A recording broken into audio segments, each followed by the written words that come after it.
बिस्मिल्लाहिर्रहमानिर्रहीम। अस्सलाम वालेकुम स्टूडेंट्स। आज हम लोग अ,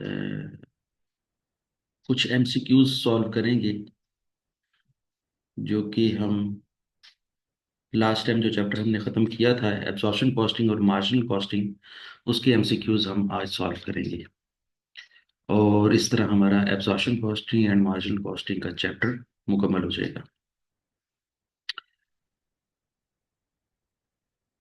चलिए स्टार्ट करते हैं।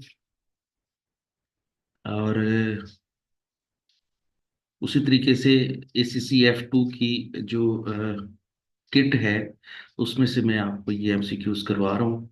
और मुझे उम्मीद है कि जो क्वेश्चन ये मैं जो करवाने जा रहा हूँ इसमें जितनी प्रैक्टिस है, अगर आपका पेपर में से कोई सवाल आ भी जाता है तो इससे ऊपर नहीं जाएगा। इसी के अंदर ही रह करके मेरे ख्याल में जितनी मेरी एक्सपीरियंस है, जितने मैंने एग्जाम्स जो हैं वो प्रिपेयर करवाए हैं, उसके लिहाज से इसके अंदर से ही पेपर आराम से बन सकता है।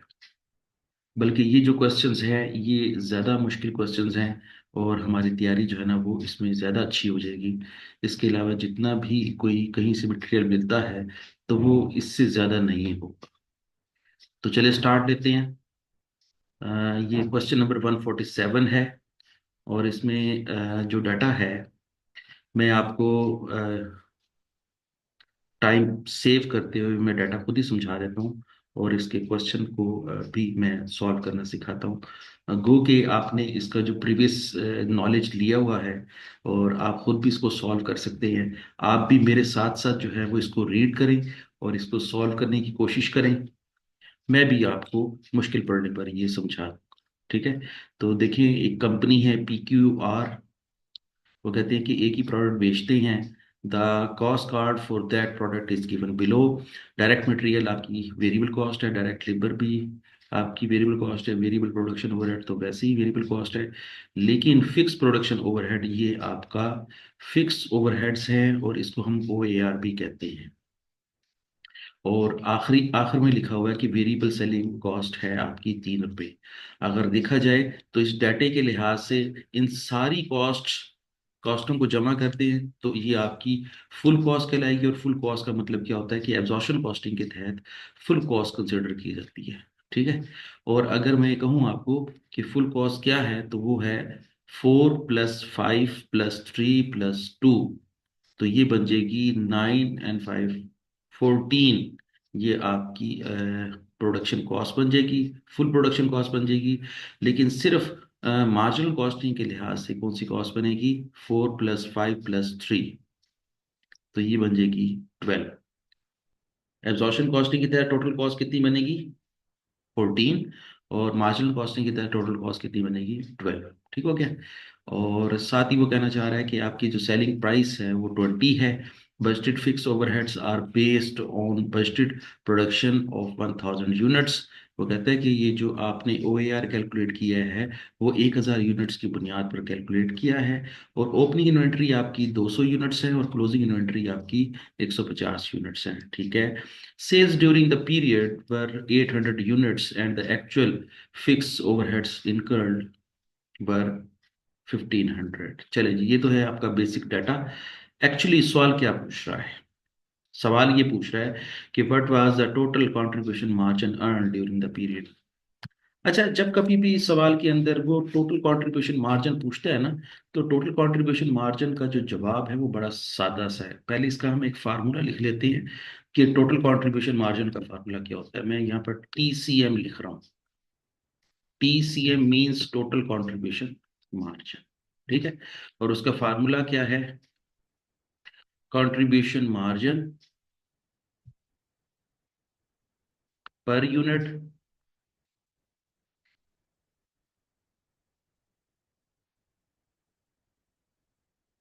Multiply by total sales.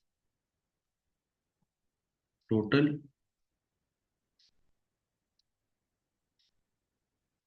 Sales in units. ये बात याद रख लें। टोटल सेल्स इन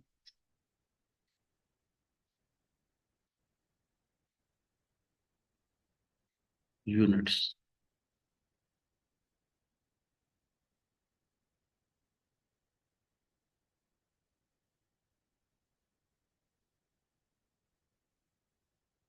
चलें जी, तो पहले तो हम contribution margin per unit calculate कर लेते हैं। और contribution margin per unit calculate करने का भी अपना फार्मूला है। वो क्या है? Contribution margin is equal to sales price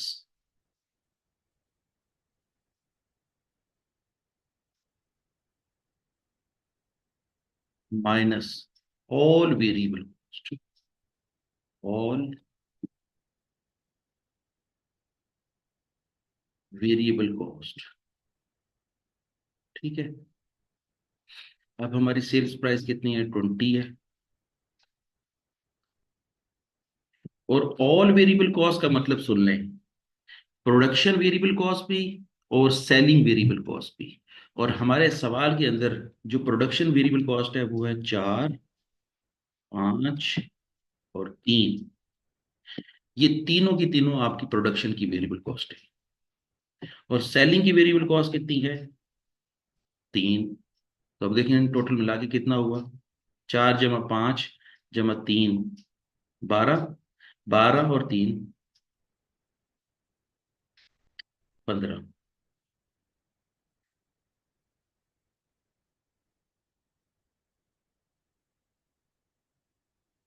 15 आपकी वेरिएबल कॉस्ट है। और यहाँ पर 15 हम नोट डाउन कर लेते हैं।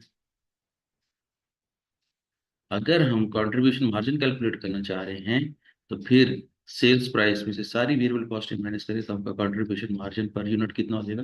5। अब हमारा कंट्रीब्यूशन मार्जिन हो गया 5 पर यूनिट। ठीक है।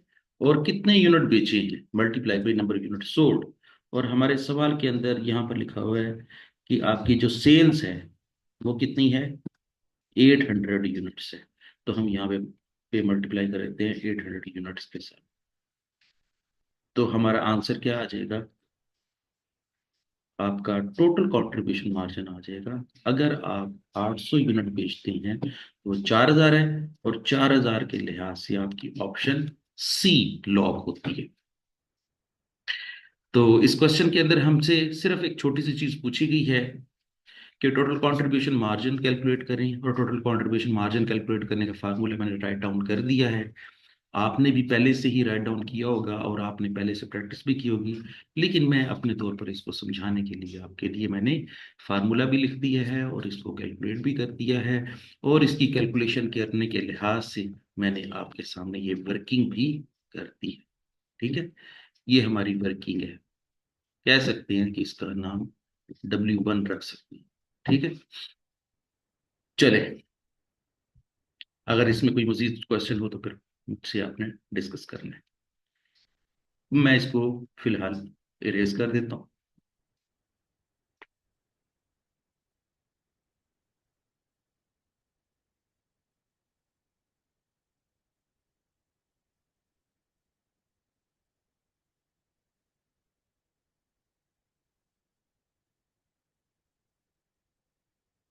चलें जी, आगे चलें।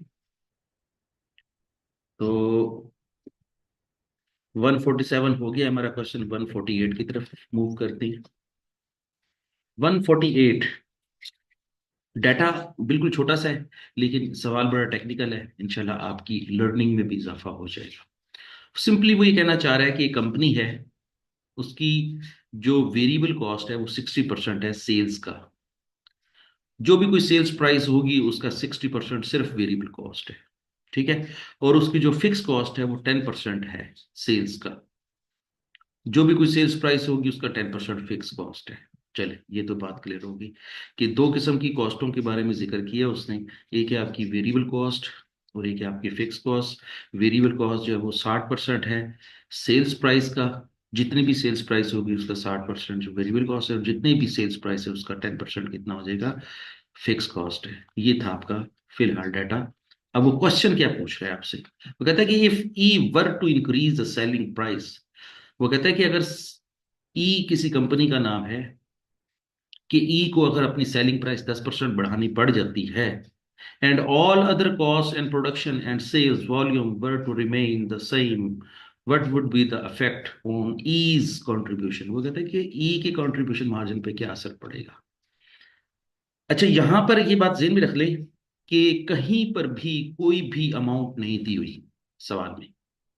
तो जब कभी भी सवाल के अंदर कोई भी अमाउंट ना दी हो और इसी तरह का डाटा अगर दे दिया हो, परसेंटेजेस में दे दिया हो, तो फिर इसका मतलब ये होता है कि हमने अगर कोई अमाउंट यूज करनी भी है तो हमें वो फर्ज करनी पड़ेगी, वो हमें सपोज करनी पड़ेगी।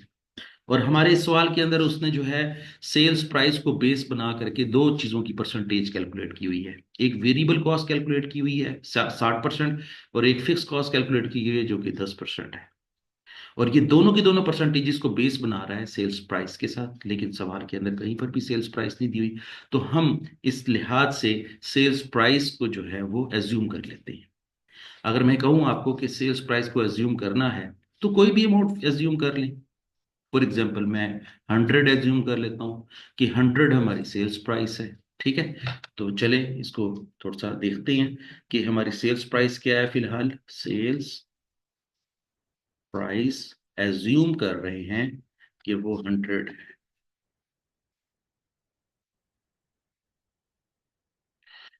अच्छा, तो अगर वो ये कहता है कि जी मेरी जो वेरिएबल कॉस्ट है वो 60% है, तो इसका मतलब ये हुआ कि 100 का 60% 60 ही हुआ। 100 का 60% 60 ही हुआ। तो ये क्या हो जाएगी आपकी वेरिएबल कॉस्ट। ठीक है, और अगर मैं कहूँ आपको कि 100 सेल प्राइस है, वेरिएबल कॉस्ट 60 है, तो फिर कंट्रीब्यूशन मार्जिन कितना हो जाएगा? 40 हो जाएगा। अच्छा, अब यहीं पर ही हम रुकते हैं और अपने क्वेश्चन को दोबारा पढ़ते हैं। वो कहता है कि अगर सेलिंग प्राइस 10% बढ़ानी पड़ जाए और बाकी कॉस्ट स्ट्रक्चर वैसे का वैसा रहे, तो फिर वो कहता है कि what would be effect on the contribution. तो इसका मतलब ये हुआ कि फिक्स कॉस्ट को हमने इंफॉर्मेशन के तौर पर पढ़ तो लिया है, लेकिन इस फिक्स कॉस्ट का इस सवाल की सॉल्यूशन के अंदर कोई काम नहीं है। तो लिहाजा ये जो 10% जो आपको फिक्स कॉस्ट कह रहा था, इसको इग्नोर कर दें।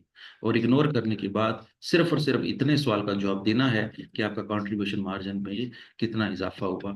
तो इसका मतलब ये हुआ कि अगर मैं कहूँ आपको कि आपकी पहले से सेल्स प्राइस 100 रुपया थी, इसमें 10% इजाफा करेंगे, तो अब आपकी न्यू सेल्स प्राइस क्या हो जाएगी?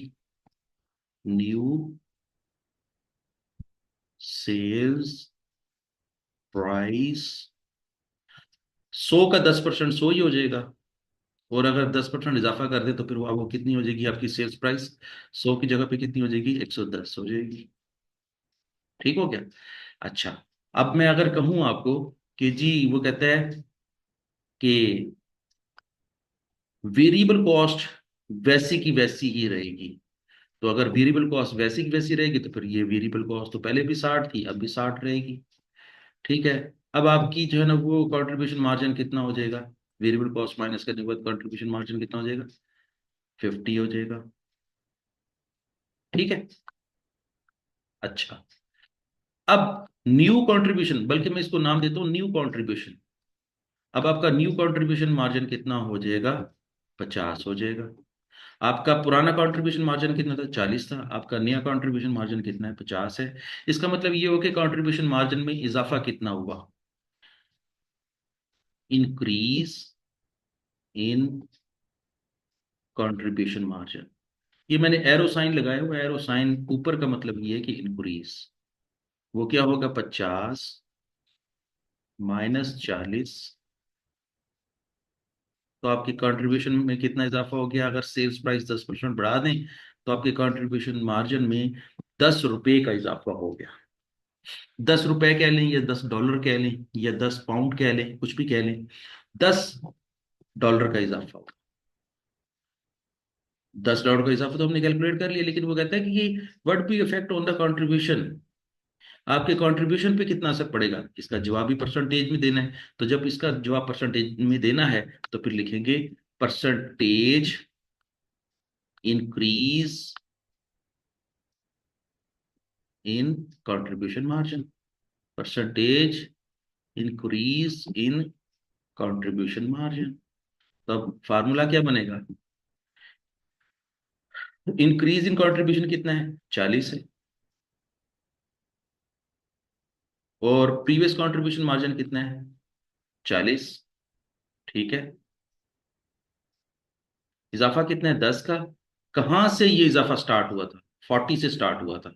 और रुका कहां पे था? 50 पे रुका था। तो इसका मतलब ये हुआ कि जब हम परसेंटेज कैलकुलेट करने जा रहे होते हैं तो जहां से चीज चेंज होती है उसी को ही बेस बनाते हैं। ठीक है। तो हमारी बेस जो है वो 40 है। अब इसको हम इसकी परसेंटेज कैलकुलेट करते हैं।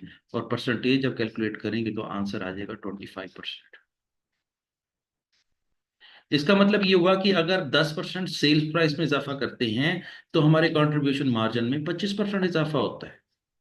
और 25% इजाफा होता है तो इस लिहाज से आपका जवाब क्या हो जाएगा? An increase of 25%। इस लिहाज से आपकी जो ऑप्शन डी है वो लॉक होती है।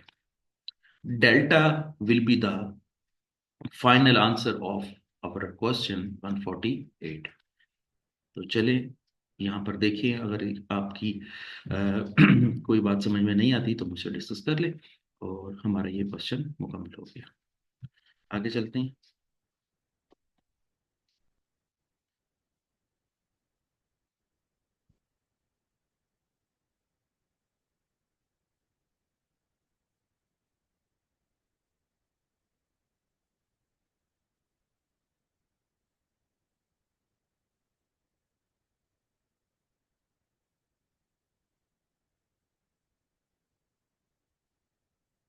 अच्छा जी, नया क्वेश्चन पढ़ते हैं। 149। और 149 में वो कहना चाह रहा है, last month manufacturing companies profit was 2000। पिछले महीने कंपनी का जो प्रॉफिट है वो 2000 पे है। और कौन से मेथड को कैलकुलेट करके जो है ना वो यूज किया गया है? Calculated using absorption costing principle. ये कंपनी, जिस कंपनी का ये हमने क्वेश्चन देखा है, इस कंपनी का जो प्रॉफिट है 2000 पे, वो एब्जॉर्प्शन कॉस्टिंग मेथड यूज करते हुए हमने इसको कैलकुलेट किया है। हम इससे पहले पढ़ चुके हैं कि हमारे पास दो मेथड हैं। दो मेथड के जरिए हम प्रॉफिट कैलकुलेट कर सकते हैं। कुछ कंपनीज मार्जिनल कॉस्टिंग यूज करती हैं, कुछ कंपनीज एब्जॉर्प्शन कॉस्टिंग यूज करती हैं। एब्जॉर्प्शन कॉस्टिंग जो कंपनीज यूज करती हैं वो अपनी प्रोडक्ट कॉस्ट के अंदर किस चीज को शो करवाती हैं? फिक्स कॉस्ट को शो करवाती हैं। इसलिए उसको हम फुल कॉस्ट कहते हैं। और जो companies sorry marginal costing use करती हैं, तो ऐसी कंपनीज अपनी प्रोडक्ट कॉस्ट के अंदर सिर्फ वेरिएबल कॉस्ट का एलिमेंट शामिल करती हैं। और इस तरीके से वो अपना प्रॉफिट कैलकुलेट करती हैं। तो चूंकि इस सवाल के अंदर आपकी एब्जॉर्प्शन कॉस्टिंग यूज की गई है तो इसलिए इसका प्रॉफिट कितना है? 2000 पे। वो कहता है कि if the marginal costing principle had been used, अगर मार्जिनल कॉस्टिंग यूज किया जाता तो फिर वो प्रॉफिट प्रॉफिट ना रहता बल्कि वो लॉस की सूरत पे कितना नजर आता? 3000 पे नजर आता। तो इसका मतलब ये हुआ कि अगर हम कंपनी की अगर प्रॉफिट स्टेटमेंट बनाएं और अगर एब्जॉर्प्शन कॉस्टिंग यूज करते हैं तो प्रॉफिट आएगा 2000 पे, लेकिन अगर मार्जिनल कॉस्टिंग यूज करें तो प्रॉफिट नहीं आएगा बल्कि लॉस आएगा 3000 पे। ठीक हो गया। The companies fix production cost is 2 per unit. वो कहता है कि फिक्स प्रोडक्शन कॉस्ट आपकी 2 पर यूनिट है। यहां पर ये बात याद रख लें कि जब कभी भी प्रोडक्शन फिक्स कॉस्ट की बात करता है तो फिर इसका मतलब ये होता है कि इसको हम ओवरहेड एब्जॉर्प्शन रेट भी कहते हैं। और ओवरहेड एब्जॉर्प्शन रेट जो है वो हमारे सवाल में कितना दिया हुआ है? 2 पर यूनिट दिया हुआ है। चले, सेल्स लास्ट मंथ वर 10,000 यूनिट्स। वो कहता है कि सेल्स जो है वो 10,000 पे या 10,000 यूनिट्स जो है वो हमारे सवाल के अंदर दी हुई है। यहाँ पर मैं कुछ बातें आपके साथ जो है वो अपने प्रीवियस नॉलेज की करूंगा या प्रीवियस अंडरस्टैंडिंग की करूंगा, ताकि इस तरह का अगर सवाल अगर आपके पास आ जाता है तो आपने उसको सबसे पहले ये है कि उसको अ, हल कैसे करना है और उसकी बेस क्या होगी। एक बात तो याद रख लें कि जब कभी भी आप प्रॉफिट के बारे में बात करेंगे, प्रॉफिट के बारे में बात करेंगे और अगर एब्जॉर्प्शन कॉस्टिंग है तो प्रॉफिट हमेशा ज्यादा होगा। और अगर मार्जिनल कॉस्टिंग है तो प्रॉफिट हमेशा कम होगा। ये बात याद रखें। किस बुनियाद पर ये बात कर रहा हूं? मैं इस बुनियाद पर ये बात कर रहा हूं, whenever the production is greater than the sales. जब कभी भी किसी कंपनी की प्रोडक्शन ज्यादा होती है और सेल्स कम होती है तो फिर क्या होता है? आपका एब्जॉर्प्शन कॉस्टिंग का प्रॉफिट ज्यादा होता है और मार्जिनल कॉस्टिंग का प्रॉफिट कम होता है। इसकी वजह क्या है? इसकी वजह सिर्फ और सिर्फ एंडिंग इन्वेंट्री है। मैं अपनी बात को रिपीट करता हूं कि whenever the company using absorption costing, the profit will be higher than the marginal costing because the production is greater than the sales. And whenever the production is greater than the sales, there will be element of ending inventory. If the ending inventory persists in the data, it shows that absorption costing will show higher profit than the marginal costing. Whenever this situation is occurred, then the company is required to suppose that if the sales is 10,000, the production will be more than 10,000. We have to assume that if the sale is 10,000 units, the production will be higher than the 10,000 units. And this situation will demonstrate that the absorption costing profit is greater than the marginal costing profit. So the equation or the understanding will be as under. मैं थोड़ी सी बातें आपको formulas की करूंगा, आपने इसको note down कर लेना है। एसीपी लिख रहा हूं मैं, absorption costing profit is greater then marginal costing profit, MCP. ACP का मतलब क्या हुआ? ए से एब्जॉर्प्शन, सी से कॉस्टिंग, पी से प्रॉफिट। एमसीपी, एम से मार्जिनल, सी से कॉस्टिंग, पी से प्रॉफिट। जब कभी भी आपकी प्रोडक्शन ज्यादा होगी और सेल्स कम होगी, production is greater than sales, then this situation will be true. अगर आपकी प्रोडक्शन ज्यादा है, सेल्स कम है, तो फिर एब्जॉर्प्शन कॉस्टिंग का प्रॉफिट ज्यादा होगा, मार्जिनल कॉस्टिंग का प्रॉफिट कम होगा। और साथ साथ ही ये भी ध्यान में रखना है कि closing inventory, closing inventory will be greater than opening inventory.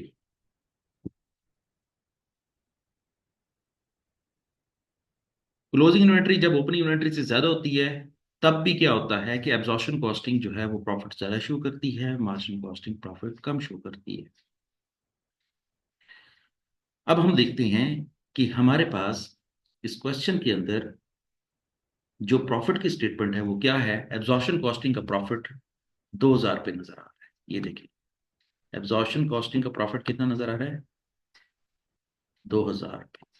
और मार्जिनल कॉस्टिंग का प्रॉफिट कितना नजर आ रहा है, 3000 पे लॉस नजर आ रहा है। तो यहीं से ये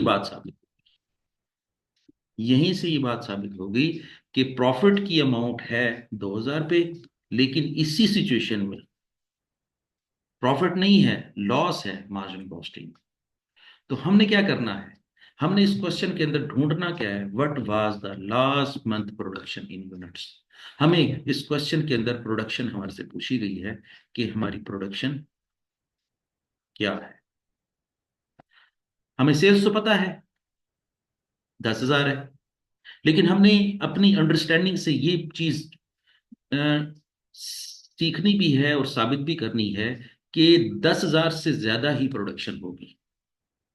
अब ये देखते हैं कि 10,000 से कितनी ज्यादा प्रोडक्शन होगी। तो ये बात याद रख लें, हमने सबसे पहले एक काम करना होता है। वो काम क्या करना होता है? Change in inventory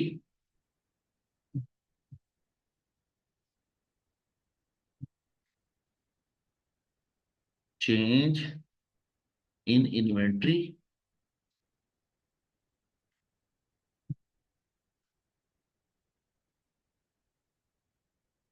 multiply by OAR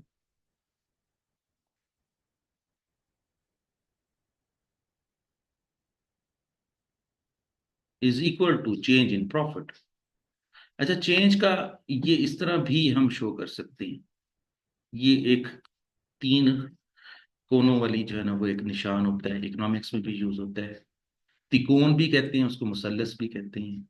तो चेंज का जो मैं इतना सारा जो वर्ड लिखूंगा चेंज इन, तो वो चेंज इस तरह भी शो कर सकते हैं, चेंज इन प्रॉफिट। अब ये हमारी इक्वेशन जो है ना वो बराबर हो गई है। ठीक है। जब कभी भी इस तरह की सिचुएशन पैदा हो जाए कि आपके पास कोई चीज जो है वो यूनिट्स के लिहाज से मिसिंग हो, तो आप इस तरीके से कर सकते हैं। चेंज इन प्रॉफिट क्या होगा? एब्जॉर्प्शन कॉस्टिंग का प्रॉफिट है 2000 रुपये, और चेंज का मतलब होता है दो चीजों के अंदर फर्क, माइनस 3000 रुपये लॉस। तो देखा जाए, टेक्निकली तौर पर देखा जाए, तो जब इनको इनका डिफरेंस लेंगे तो ये ब्रैकेट भी माइनस साइन को शो करती है, ये तो वैसे ही माइनस है, तो माइनस माइनस प्लस हो जाएगा। तो टोटल फर्क कितना हो जाएगा? 5000 रुपये। जी, ये बात समझ आती है आपको? और यहां पर हमारे पास इस क्वेश्चन के अंदर चेंज इन इन्वेंट्री जो है वो हमारे पास बिल्कुल नहीं दी हुई, तो ये एज इट इज रहेगी। लेकिन हमारे क्वेश्चन के अंदर ओ ए आर दिया हुआ है। ठीक है, ओ ए आर दिया हुआ है। अब हम क्या करेंगे, ये जो दो है ये चेंज इन इन्वेंट्री के साथ मल्टीप्लाई हो रहा है। जब हम इसको तोड़ के इस साइड पर लेके जाएंगे तो ये आपस में जाकर डिवाइड हो जाएंगे। अब हमारी इक्वेशन क्या बन जाएगी? चेंज इन इन्वेंट्री तो वैसी की वैसी रहेगी, मैं चेंज इन इन्वेंट्री को डिटू के नाम से शो कर रहा हूँ या इज इक्वल टू के नाम से शो कर रहा हूँ, और ये 5000 को हम क्या करेंगे, इस साइड पर जाकर डिवाइड कर देंगे। तो अब हमारी चेंज इन इन्वेंट्री का जो आंसर होगा वो कितना आएगा? 2500। अब ये जो चेंज इन इन्वेंट्री है इसका मतलब क्या हुआ? इसका मतलब ये हुआ कि ओपनिंग इन्वेंट्री में और एंडिंग इन्वेंट्री में फर्क कितना है? 2500 रुपए का। अभी हम पढ़ के आए हैं कि जब एब्जॉर्प्शन कॉस्टिंग का प्रॉफिट ज्यादा होगा और मार्जिनल कॉस्टिंग का प्रॉफिट कम होगा, तो इसका मतलब ये है कि एंडिंग इन्वेंट्री जो है वो ज्यादा है और ओपनिंग इन्वेंट्री कम है। और ओपनिंग और एंडिंग का जो फर्क होता है, फर्क को कहते हैं चेंज इन इन्वेंट्री। और चेंज इन इन्वेंट्री ये बता रहा है कि आपकी इन्वेंट्री का जो डिफरेंस है, चेंज है, वो 2500 है। इसका मतलब ये है कि आपकी एंडिंग इन्वेंट्री जो है वो 2500 रुपये ज्यादा है आपकी ओपनिंग इन्वेंट्री से। और अगर मैं ये कहूँ आपको कि आपकी ओपनिंग इन्वेंट्री फिलहाल 0 है और आपकी एंडिंग इन्वेंट्री 2500 है, तो इन दोनों का डिफरेंस कितना हो जाएगा? 2500। तो इसका मतलब ये हुआ कि आपने 10,000 यूनिट बेच के भी, 10,000 यूनिट बेच के भी 2500 यूनिट बचाए हुए हैं। आपकी एंडिंग इन्वेंट्री कितनी है? 2500। तो इसका मतलब क्या हुआ? आपने टोटल प्रोडक्शन कैसे की होगी? प्रोडक्शन, मैं यहां पे लिखता हूं पी आर ओ, सिर्फ पी आर ओ लिखता हूं। तो इसका मतलब क्या होगा? Production, production is equal to sales plus ending inventory. तो इसका मतलब ये हुआ कि आपके क्वेश्चन के अंदर एंडिंग इन्वेंट्री तो अभी हमने कैलकुलेट कर ली है, और एंडिंग इन्वेंट्री कितनी है? 2500। ठीक है। और आपकी सेल्स कितनी है? 10,000। ठीक है ना? कि 10,000 माल बेचने के बाद भी 2500 यूनिट बचे पड़े हैं, तो इसका मतलब हमने कितने यूनिट पैदा किए होंगे? हमने 10,000, 12,500 यूनिट पैदा की। तो हमारी प्रोडक्शन क्या होगी? 12,000। और हमसे उसने पूछा भी हुआ है कि what was the last month production, तो हमारा जवाब क्या होगा? 12,500।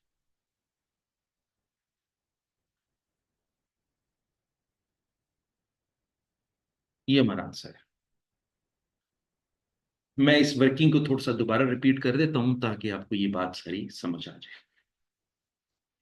देखिए, मैंने पिछली अंडरस्टैंडिंग के मुताबिक, पिछली प्रीवियस नॉलेज के मुताबिक मैंने आपको ये बताया कि एब्जॉर्प्शन कॉस्टिंग का प्रॉफिट हमेशा ज्यादा होता है मार्जिनल कॉस्टिंग के प्रॉफिट से, अगर आपकी प्रोडक्शन सेल से ज्यादा हो और आपकी एंडिंग इन्वेंट्री आपकी ओपनिंग इन्वेंट्री से ज्यादा हो, तो हमेशा आपका एब्जॉर्प्शन कॉस्टिंग का जो प्रॉफिट होता है वो मार्जिनल कॉस्टिंग के प्रॉफिट से ज्यादा होता है। और हमारे इस क्वेश्चन के डाटा से भी जाहिर हो रहा है कि एब्जॉर्प्शन कॉस्टिंग का प्रॉफिट 2000 पे पॉजिटिवली शो कर रहा है, लेकिन मार्जिनल कॉस्टिंग का प्रॉफिट प्रॉफिट शो नहीं कर रहा बल्कि लॉस शो कर रहा है, नेट लॉस नजर आ रहा है, वो है 3000 पे। हमने क्या करना होता है, अगर हमें क्वेश्चन के अंदर कहीं पर भी कोई भी चीज मिसिंग मालूम करनी हो, तो हमने एक फार्मूला जो है वो साथ साथ रखना होता है हमेशा। और वो क्या होता है फार्मूला? कि change in inventory multiply by O A R रखना होता है, और उसको इज इक्वल टू करना होता है चेंज इन प्रॉफिट के नाम से। चेंज इन प्रॉफिट के नाम से। चेंज इन इन्वेंट्री जो है वो किस चीज का मुखफफ होता है, या किस चीज का फार्मूला होता है? Opening inventory minus ending inventory. Change inventory को हम क्या कहते हैं? ओपनिंग इन्वेंट्री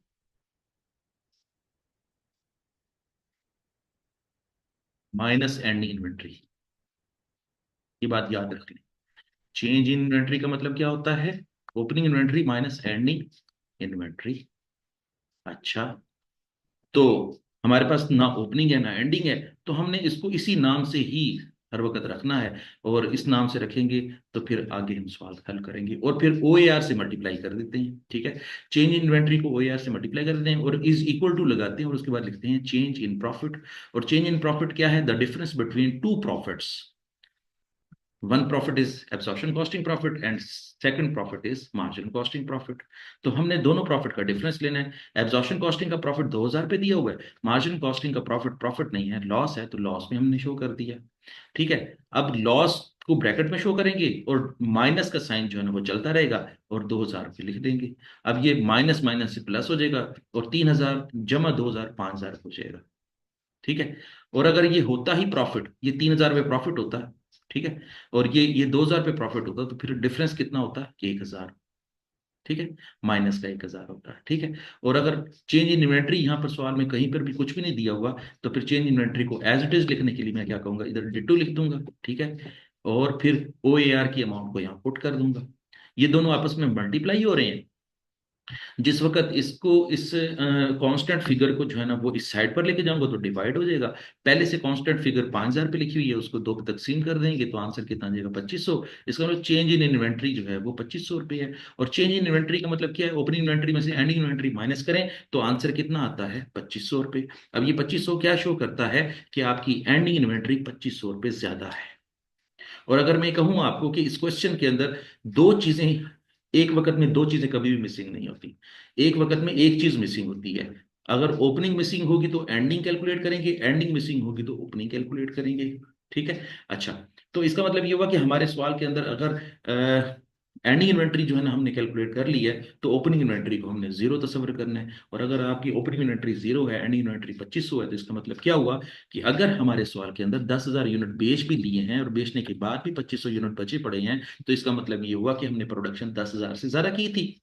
और 10,000 से कितनी ज्यादा की थी? हमने 2500 यूनिट ज्यादा की थी। तो इसका मतलब हमने टोटल प्रोडक्शन कितनी की है? 12,500। और यही हमारे क्वेश्चन का आंसर है। चलें, आप इसको जो है ना वो एक दफा दोबारा सवाल करें, बल्कि इस सवाल को दो दफा करें, ताकि जो है ना आपको इसकी अंडरस्टैंडिंग ज्यादा अच्छी हो जाए और आप इसको सॉल्व करने के लिहाज से कम टाइम में इसको सॉल्व कर सकें। चलिए।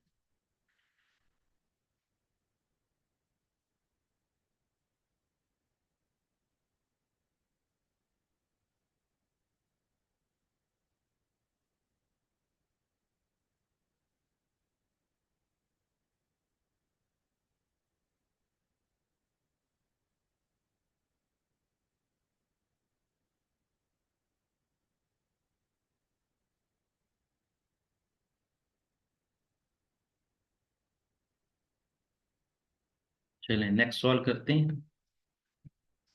149 के बाद है 150। जी, 150 में क्या कह रहे हैं? The company produces and sells a single product whose variable cost is 6 per unit. एक यूनिट की वेरिएबल कॉस्ट 6 रुपए दी हुई है। अच्छा, अब ये 6 रुपए जो वेरिएबल कॉस्ट है, हमें इसको सेग्रीगेट करने की जरूरत नहीं है कि इसमें से मटेरियल कितना है, लेबर कितनी है, वेरिएबल एफओएच कितने हैं। उसने एक सिंगल फिगर दे दी, हम इस सिंगल फिगर के जरिए क्वेश्चन सॉल्व कर लेते हैं। Fixed cost have been absorbed over the normal level of activities 200,000 units. कि जो उसने ओ ए आर कैलकुलेट किया है वो 2 लाख यूनिट के जरिए कैलकुलेट किया है। और 2 लाख यूनिट्स के जरिए जब कैलकुलेट किया होगा तो 2 लाख यूनिट्स को हमने न्यूमरेटर डिनोमिनेटर में रखा होगा, या इसको हमने एज ए बेस बनाकर तकसीम किया होगा। तो तकसीम करने के बाद आंसर कितना आया? 2 पर यूनिट। ठीक है, तो इसका मतलब ये हुआ कि जब कभी भी हम इस क्वेश्चन के अंदर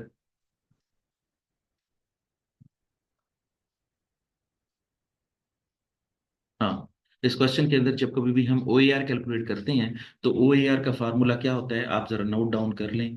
मैं इस दफ़ा तो लिखवा देता हूँ, मे बी बार बार नहीं लिखवा पाऊंगा, तो आप इस वक्त लिख लें कि ओ ए आर का मतलब क्या होता है, overhead absorption rate. Budgeted budgeted F O H,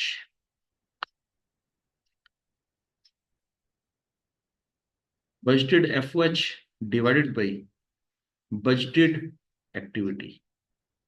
budgeted activity, ये बड़ा सादा सा फार्मूला है। अच्छा, अब ये जो बजटेड एक्टिविटी है ना, ये बजटेड एक्टिविटी भी 5 किस्म की होती है, ये बात ज़हन में रख लें। उन 5 में से एक मेथड का नाम होता है number of unit produce method. और अगर मैं कहूं आपको कि बजटेड एक्टिविटी क्या है, तो वो नंबर ऑफ यूनिट प्रोड्यूस्ड हैं या normal number of unit produced हैं, हर साल इतने यूनिट प्रोड्यूस होते हैं। ठीक है। तो अब क्या हुआ, ओ ए आर कैलकुलेट करने के लिए हमारे पास ये यहाँ पे कोई फिगर होनी चाहिए थी। फिलहाल तो यहाँ पर नहीं है, लेकिन मैं आपको समझाने के लिए लिख रहा हूँ। और number of active budgeted activity कितनी है, 2 लाख यूनिट, वो सवाल में दी हुई है। ठीक है। और यहाँ पर भी अगर कोई अमाउंट होती, जाहिर है होती, जरूर होती, उसको 2 लाख पे तकसीम करते, तो हमारा आंसर क्या आना था, 2 पर यूनिट। 2 per unit. और ये 2 पर यूनिट ये दिया हुआ है। आपको सिर्फ इतना समझाना था कि ये 2 रुपए पर यूनिट कैसे आया है, तो वो इस फार्मूले के जरिए आया है। ठीक हो गया। तो आपका ओ ए आर कितना है, 2 पर यूनिट। ठीक हो गया। अब जरा इसका डाटा पढ़ने की कोशिश करते हैं कि वो क्या कहना चाह रहा है। The current selling price is 10 per unit. आपकी जो करंट सेलिंग प्राइस है वो कितनी है, 10 रुपए पर यूनिट है।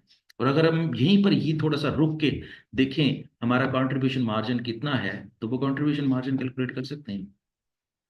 10 रुपए सेलिंग प्राइस है, 6 रुपए वेरिएबल कॉस्ट है, तो कंट्रीब्यूशन मार्जिन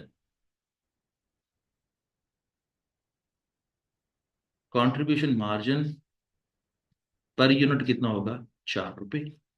और अगर कंट्रीब्यूशन मार्जिन पर यूनिट 4 पे है, ठीक है, अब वो थोड़ा सा डाटा और आपको बता रहा है कि how much profit is made under the marginal costing if the company sells 2,50,000 units. वो कहता है कि कंपनी अगर 2,50,000 यूनिट बेचती है, तो कंपनी का नेट प्रॉफिट क्या होगा। और नेट प्रॉफिट का फार्मूला मैंने आपको पहले से लिखवाया हुआ है, net profit is equal to total contribution margin, TCM, total contribution margin minus fix F O H, fixed F O H. अब फिक्स एफ ओ एच जो है उसकी बात हम बाद में करेंगे, पहले टोटल कंट्रीब्यूशन मार्जिन की बात कर लेते हैं। टोटल कंट्रीब्यूशन मार्जिन का भी अपना फार्मूला होता है, और वो क्या होता है, contribution margin per unit multiply by number of unit sold.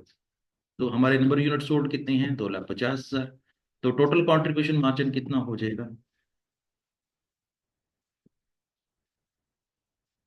अच्छा, ये हो जाएगा, मैं थोड़ा सा इसको और सिंप्लीफाई करता हूँ, ये 10 लाख हो जाएगा। ठीक है, ये 10 लाख हो जाएगा। अच्छा, अब इस क्वेश्चन के अंदर कहीं पर भी हमें जो है ना वो फिक्स कॉस्ट जो है वो प्रॉपरली तौर पर नहीं दी हुई, लेकिन हम ये अज्यूम कर सकते हैं कि हमारी फिक्स कॉस्ट जो है वो क्या है। उसका फार्मूला क्या होता है, O A R, O A are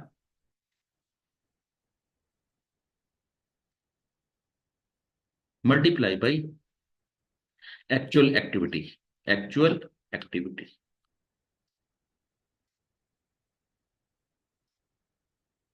actual activity. ये फार्मूला नोट डाउन कर लें, ये आपके बार बार काम आएगा। अब देखें, ओ ए आर तो हमारे सवाल के अंदर कितना दिया हुआ है, 2 रुपए दिया हुआ है, या $2 दिया हुआ है, ठीक है ना, $2 दिया हुआ है। लेकिन हमारे पास एक्चुअल एक्टिविटी नहीं है, तो हम एज्यूम कर लेते हैं कि वही जो नॉर्मल एक्टिविटी है वही हमारी एक्चुअल एक्टिविटी है। ठीक है। अब ये 2 लाख जरब 2 करेंगे तो ये कितना हो जाएगा, 4 लाख। ठीक है।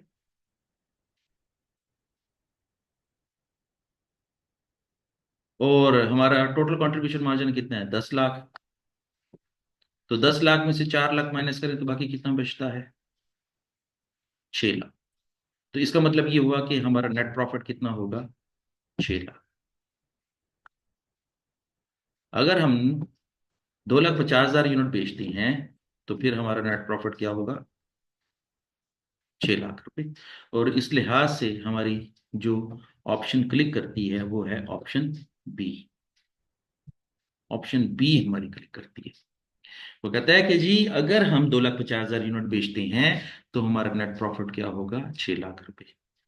आपने सिर्फ ये वाला फार्मूला याद करना है। इस क्वेश्चन को सॉल्व करने के लिहाज से ये वाला फार्मूला याद रखना है और इसी के जरिए सारी कैलकुलेशन करनी है। ठीक है। 4 पे हमारा कंट्रीब्यूशन मार्जिन 1 यूनिट पे है। कितने यूनिट बेचे हैं? 2.5 लाख। 2.5 लाख ज़रब 4, 10 लाख।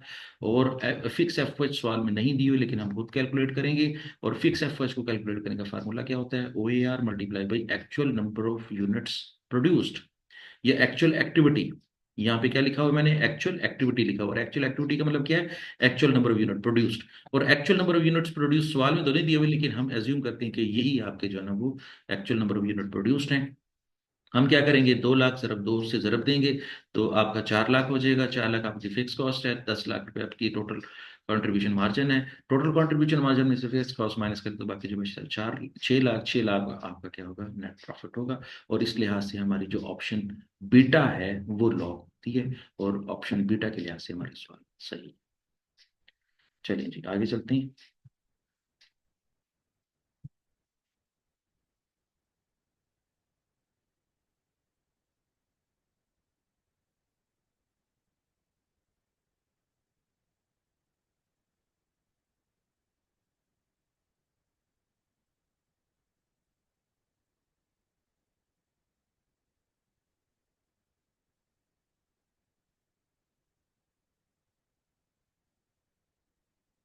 Question number 151.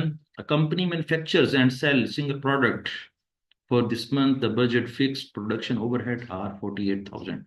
आपके जो बजटेड फिक्स ओवरहेड्स हैं वो 48,000 हैं और बजटेड प्रोडक्शन कितनी है? 12,000 यूनिट्स है। और हम इसी दोनों इंफॉर्मेशन को यूज करते हुए ओ ए आर कैलकुलेट कर सकते हैं। तो हमारा ओ ए आर क्या होगा? 48,000 डिवाइडेड बाई 12,000। तो आंसर क्या आ जाएगा? 4। 4 पर यूनिट आपका ओ ए आर है। ठीक है। ओवरहेड एब्जॉर्प्शन रेट कितना है आपका? 4। ठीक है। और आपकी जो सेल्स है वो 11,720 यूनिट सेल्स की है। अच्छा, 1 मिनट के लिए मैं आपको पिछली अंडरस्टैंडिंग के मुताबिक यही ये जितनी 2 लाइनें मैंने पढ़ी हैं इसके लिहाज से एक छोटी सी चीज बताना चाहता हूँ। वो अपने गौर से सुननी है। आपकी प्रोडक्शन कितनी है? 12,000। आपकी सेल्स कितनी है? 11,720। इसका मतलब क्या है? Production is greater than sales. अगर प्रोडक्शन ज्यादा हो सेल्स कम हो तो फिर इसका मतलब क्या होता है? एंडिंग इन्वेंट्री प्रिसिस्ट करती है। और जब एंडिंग इन्वेंट्री प्रिसिस्ट करती है तो इसका मतलब क्या हुआ कि आपकी प्रोडक्शन ज्यादा होने की वजह से आपका एब्जॉर्प्शन कॉस्टिंग मेथड ज्यादा प्रॉफिट शो करेगा और मार्जिनल कॉस्टिंग मेथड कम प्रॉफिट शो करेगा। ये वाली लाइन आपने बार बार इस चैप्टर में याद रखनी है। whenever the production is greater than sales, this figures, this phenomena express that absorption costing profit is greater than the marginal costing profit. And whenever the absorption costing profit uh, shows greater profit than marginal costing, then it is also known that the ending inventory will be greater than opening inventory. Ending inventory हमेशा opening inventory से ज्यादा होती है। Clear हो गया? अब आगे चलते हैं। The company currently using absorption costing. Company इस वक्त एब्जॉर्प्शन कॉस्टिंग ही यूज कर रही है। जब एब्जॉर्प्शन कॉस्टिंग यूज कर रही है तो फिर क्या होगा? मेरी बात सही साबित होगी कि प्रोडक्शन ज्यादा है सेल्स कम है, प्रॉफिट ज्यादा होगा एब्जॉर्प्शन कॉस्टिंग का, मार्जिन कॉस्टिंग का प्रॉफिट कम होगा।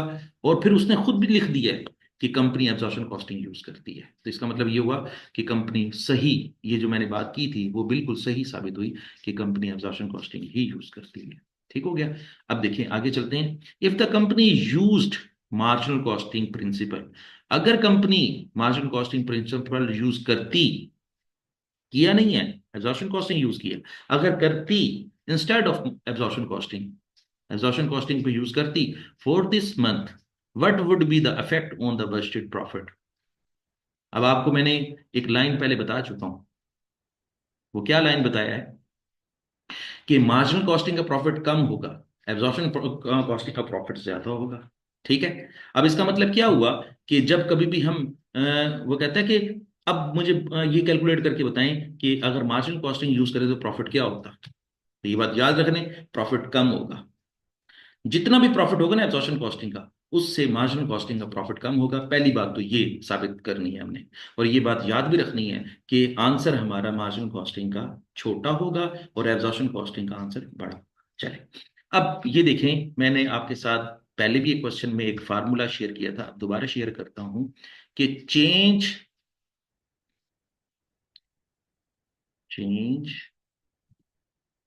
इन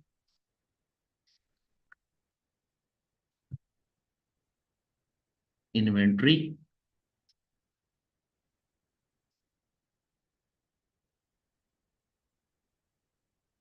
multiply by O A R, O A, ठीक है। अच्छा, अब चेंज इन इन्वेंट्री क्या है? 12,000 प्रोडक्शन है, 11,720 सेल्स है। तो फिर चेंज इन्वेंट्री कितनी हुई? 12,000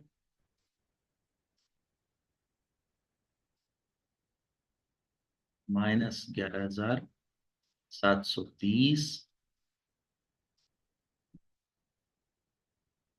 तो ये एंड इन्वेंट्री कितनी हो जाएगी? 280। हमारे क्वेश्चन के अंदर ओ आर कितना है अभी बताया मैंने आपको कि 48,000 बजटेड एफओच हैं, 12,000 जो है वो आपकी क्या है, बजटेड प्रोडक्शन है। 48,000 तकसीम 12,000, तो आपका ओ आर कितना निकल आएगा? 4। ओ आर कितना होगा? 4। अब हम इस 4 को मल्टीप्लाई कर देते हैं, तो हमारा इसको मल्टीप्लाई करने से आंसर कितना आता है? 280 ज़रब 4,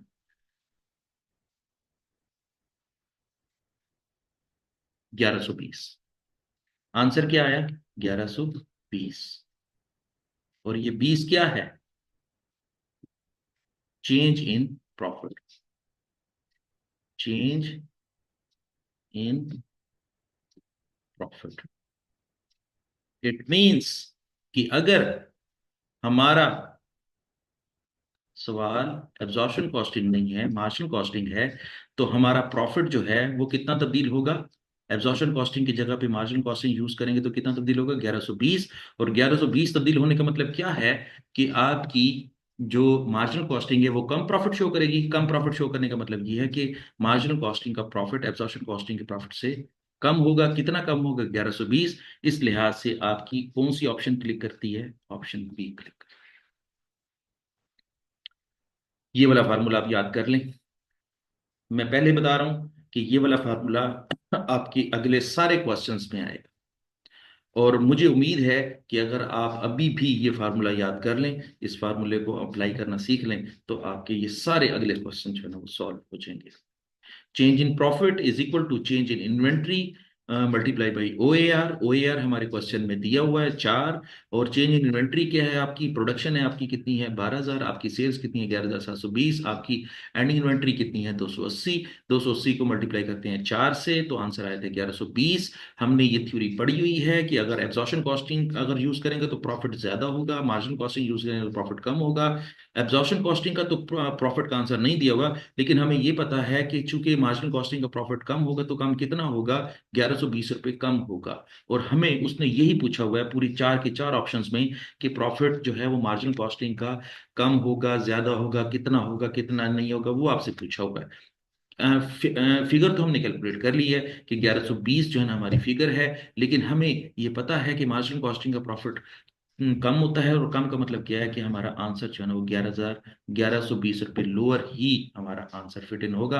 कभी भी 1120 रुपये हायर नहीं होगा। अगर यहीं पर वो कहता कि जी एब्जॉर्प्शन कॉस्टिंग यूज करना चाह रहे हैं, तो फिर हमारा आंसर क्या होता है? 1120 रुपये हायर। लेकिन अगर मार्जिन कॉस्टिंग यूज करना चाह रहे हैं, तो पहले एब्जॉर्प्शन कॉस्टिंग यूज करते थे, अब मार्जिन कॉस्टिंग यूज करना चाह रहे हैं, तो अब हमारा आंसर क्या होगा? लोअर होगा। और इस लिहाज से हमारी ऑप्शन बीटा जो है वो लॉक होती है। चलें इसको नोट डाउन कर लें और फिर हम अगले क्वेश्चन की तरफ मूव करते हैं।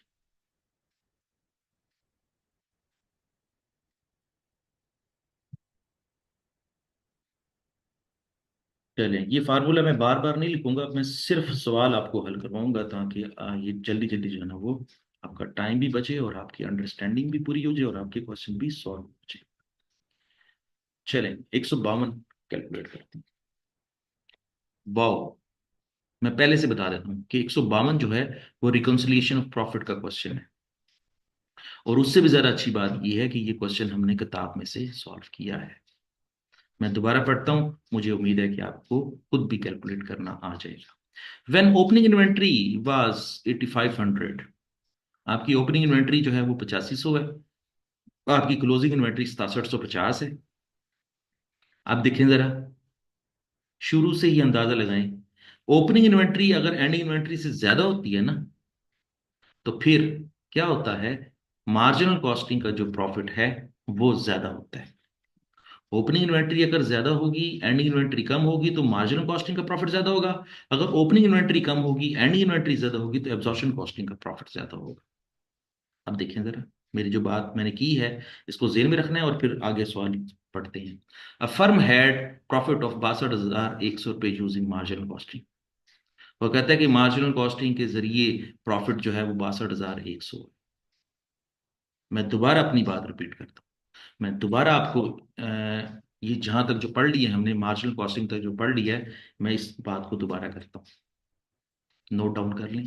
When ever the opening inventory is greater than the ending inventory, this mechanism will demonstrate that marginal costing profit will be higher than the absorption costing profit। जी, नोट कर लिया। अब हम इसको मजीद पढ़ते हैं। वो कहता है assuming that the fix overhead absorption rate is 3। वो कहता है कि OAR आपका क्या है, 3 है। What would be the profit using absorption costing. वो कहता है कि अगर एब्जॉर्प्शन कॉस्टिंग यूज करेंगे तो फिर आपका प्रॉफिट क्या होगा। बहुत आसान फार्मूला, नोट डाउन करें।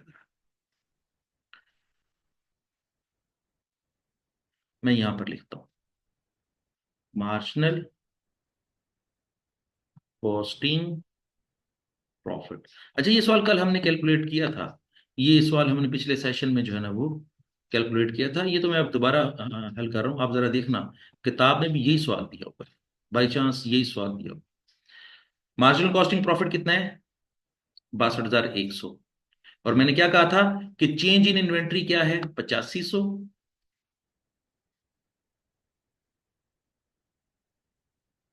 माइनस 6750।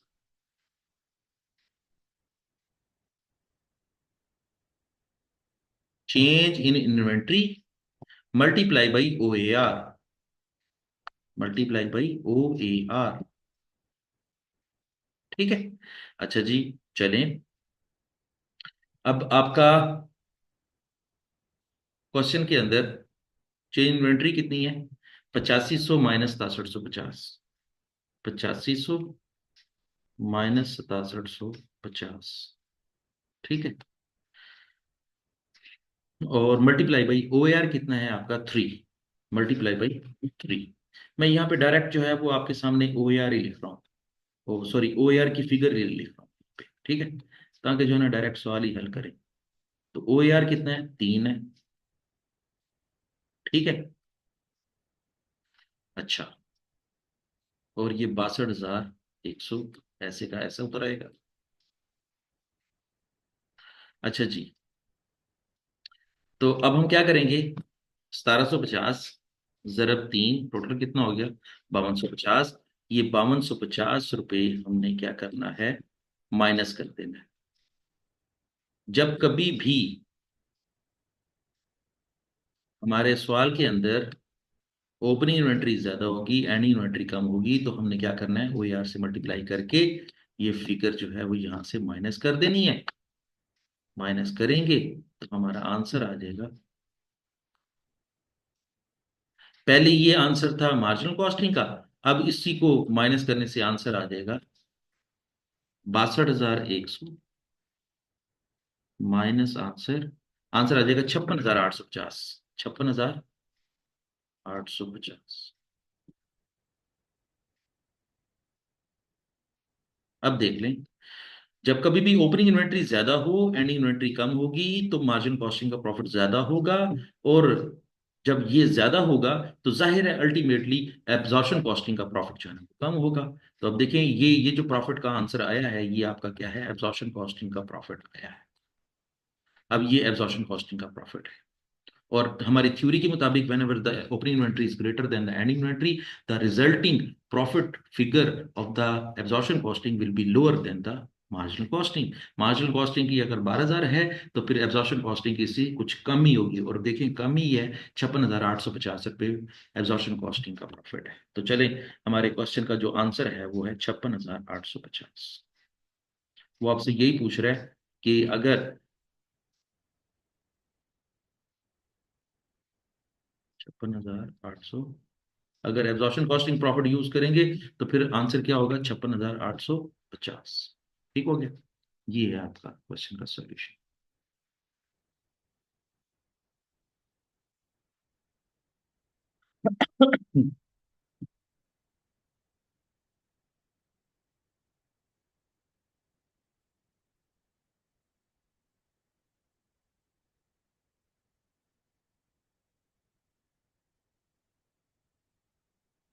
आगे चलते हैं। तो कहता है company has establish a marginal costing profit of 72,300, opening inventory was 300 units and closing inventory was 750। लें जी, अब जरा अपने माइंड में जरा अपना माइंड का कैलकुलेटर दौड़ाएं और मुझे बताएं कि एक कंपनी है जो मार्जिनल कॉस्टिंग यूज करती है, और मार्जिनल कॉस्टिंग का प्रॉफिट जो है ना 72,300 है, और मैकेनिज्म भी यही है कि ओपनिंग इन्वेंट्री कम है, एंडिंग इन्वेंट्री ज्यादा है। मैंने आपको क्या बताया था कि जब कभी भी एंडिंग इन्वेंट्री ज्यादा होगी, ओपनिंग इन्वेंट्री कम होगी, तो प्रॉफिट का फिगर किसका बड़ा होगा, एब्जॉर्प्शन कॉस्टिंग का। और अगर ओपनिंग इन्वेंट्री ज्यादा होगी, एंडिंग इन्वेंट्री थोड़ी होगी, तो फिर प्रॉफिट का फिगर किसका ज्यादा होगा, मार्जिनल कॉस्टिंग का। तो अब देखें यहाँ पर जो मैकेनिज्म तो दिया हुआ है, एंडिंग इन्वेंट्री ज्यादा है, इसका मतलब ये है कि एब्जॉर्प्शन कॉस्टिंग का प्रॉफिट का फिगर ज्यादा होगा। तो इसका मतलब ये हुआ कि अगर मार्जिनल कॉस्टिंग का आंसर जो है वो 72,000 है, तो फिर एब्जॉर्प्शन कॉस्टिंग का आंसर 72,000 से ज्यादा ही होगा। अब वो ज्यादा क्या होगा, वो ज्यादा जो है वो मैंने आपको सिखाया हुआ है, change in inventory, change in inventory,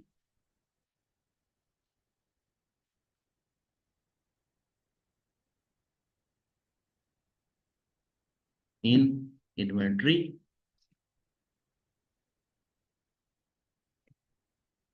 multiply by OAR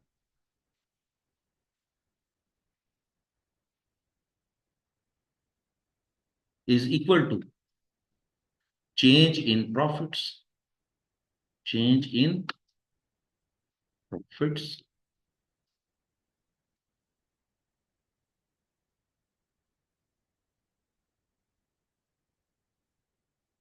अच्छा जी, चेंज इन्वेंटरी कितनी है, ओपनिंग इन्वेंटरी है 300, एंडिंग इन्वेंटरी कितनी है 750। ठीक है, ओएआर कितना है, इस सवाल में ओएआर 5 रुपए दिया हुआ है।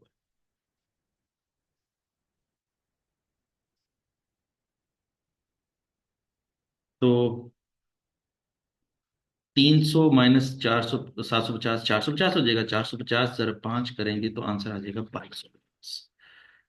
2250, प्रॉफिट में तब्दीली कितनी होगी, 2250। अब आप मुझे जल्दी से बताएं कि मार्जिनल कॉस्टिंग का प्रॉफिट तो है 72,300, एब्जॉर्प्शन एब्जॉर्प्शन का प्रॉफिट क्या होगा, 72,300 से ज्यादा होगा। कितना ज्यादा होगा, इतना ज्यादा होगा, इतना ज्यादा होगा। तो पहले से मार्जिनल कॉस्टिंग का प्रॉफिट कितना है, मार्जिनल कॉस्टिंग का प्रॉफिट है 72,300।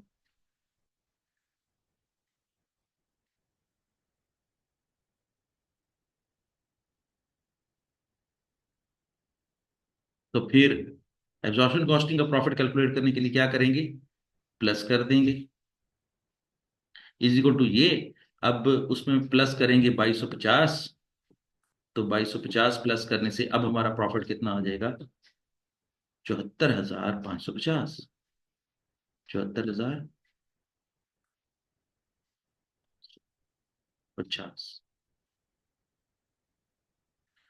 तो अब ये किसका प्रॉफिट हो जाएगा, एसीपी, एब्जॉर्प्शन कॉस्टिंग प्रॉफिट। और एब्जॉर्प्शन कॉस्टिंग प्रॉफिट कितना होगा? 74,550। यहाँ पे ढूंढें तो पता चलेगा ऑप्शन सी जो है वो 74,550 है, और यही आपका एब्जॉर्प्शन कॉस्टिंग का प्रॉफिट है। क्वेश्चन मैं अगेन बोल देता हूँ कि इस क्वेश्चन में ये पूछा हुआ है कि एब्जॉर्प्शन कॉस्टिंग का प्रॉफिट क्या होगा। तो हमने इस थ्योरी के जरिए ये पता चलाया कि whenever the ending inventory is greater than the opening inventory, the resulting profit will be higher in case of absorption costing and lower in case of marginal costing. चलिए।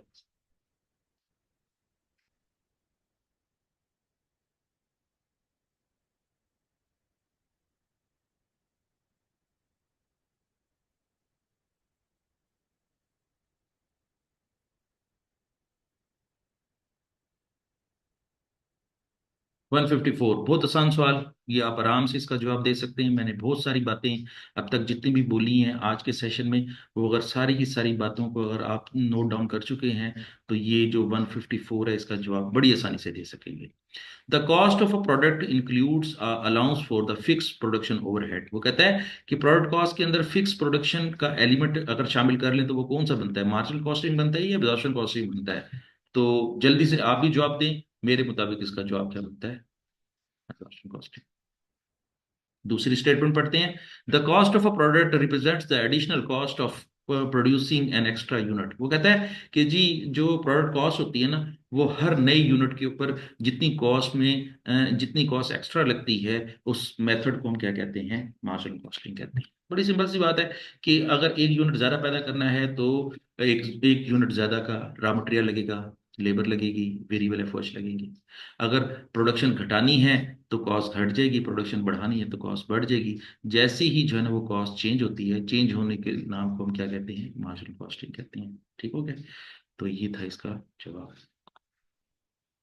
एक मजीद एक्स्ट्रा यूनिट पैदा करने के ऊपर जो कॉस्ट अदा की जाती है वो कौन से मेथड में अदा की जाती है? तो वो है मार्जिनल कॉस्टिंग। चलें जी। अब जो नीचे डाटा दिया हुआ है वो कहता है कि जो नीचे डाटा दिया हुआ है वो दो सवालों का जवाब देगा। 155 का जवाब भी देगा, 156 का जवाब भी देगा। कौन सा डाटा? ये ये देखें जरा।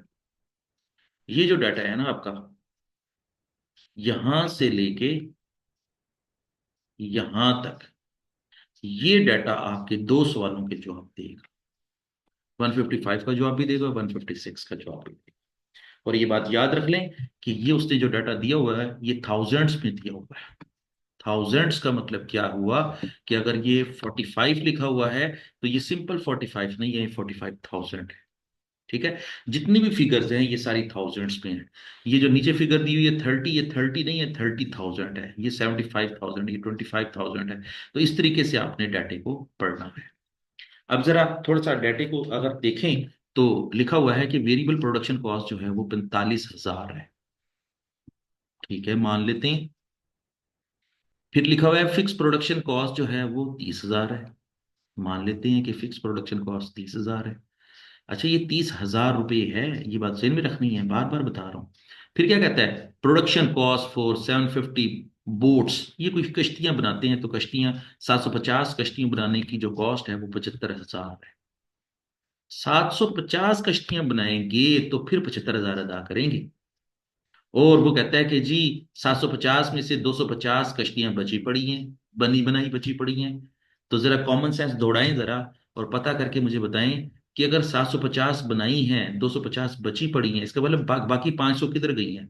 बाकी 500 बेच दी हैं। और देखिए ये लिखा भी हुआ है कि जी हमने प्रोडक्शन कॉस्ट ऑफ 500 सोल्ड, वो जो 750 बनाई थी उसमें से 250 बचा ली हैं, तो बाकी 500 किधर गई हैं? 500 हमने बेच दी हैं। ये देखिए ये बेच दी हैं। और जो बेची हैं वो कितने की बेची हैं? 50,000 रुपए की बेची हैं। 50,000 रुपए की बेची हैं, ये बात ध्यान में रखें। फिर वो कहता है कि जी वेरिएबल कॉस्ट जो है ना वो सेलिंग वेरिएबल कॉस्ट वो 5,000 है। सेलिंग वेरिएबल कॉस्ट कितनी है? 5,000 है। और फिक्स सेलिंग कॉस्ट कितनी है? 25,000 है। ठीक है? और आपका प्रॉफिट कितना है? अच्छा, यहां पर ये बता दूं कि 50 जमा 5 जमा 25, ये टोटल क्या हो जाएगा आपका? 80।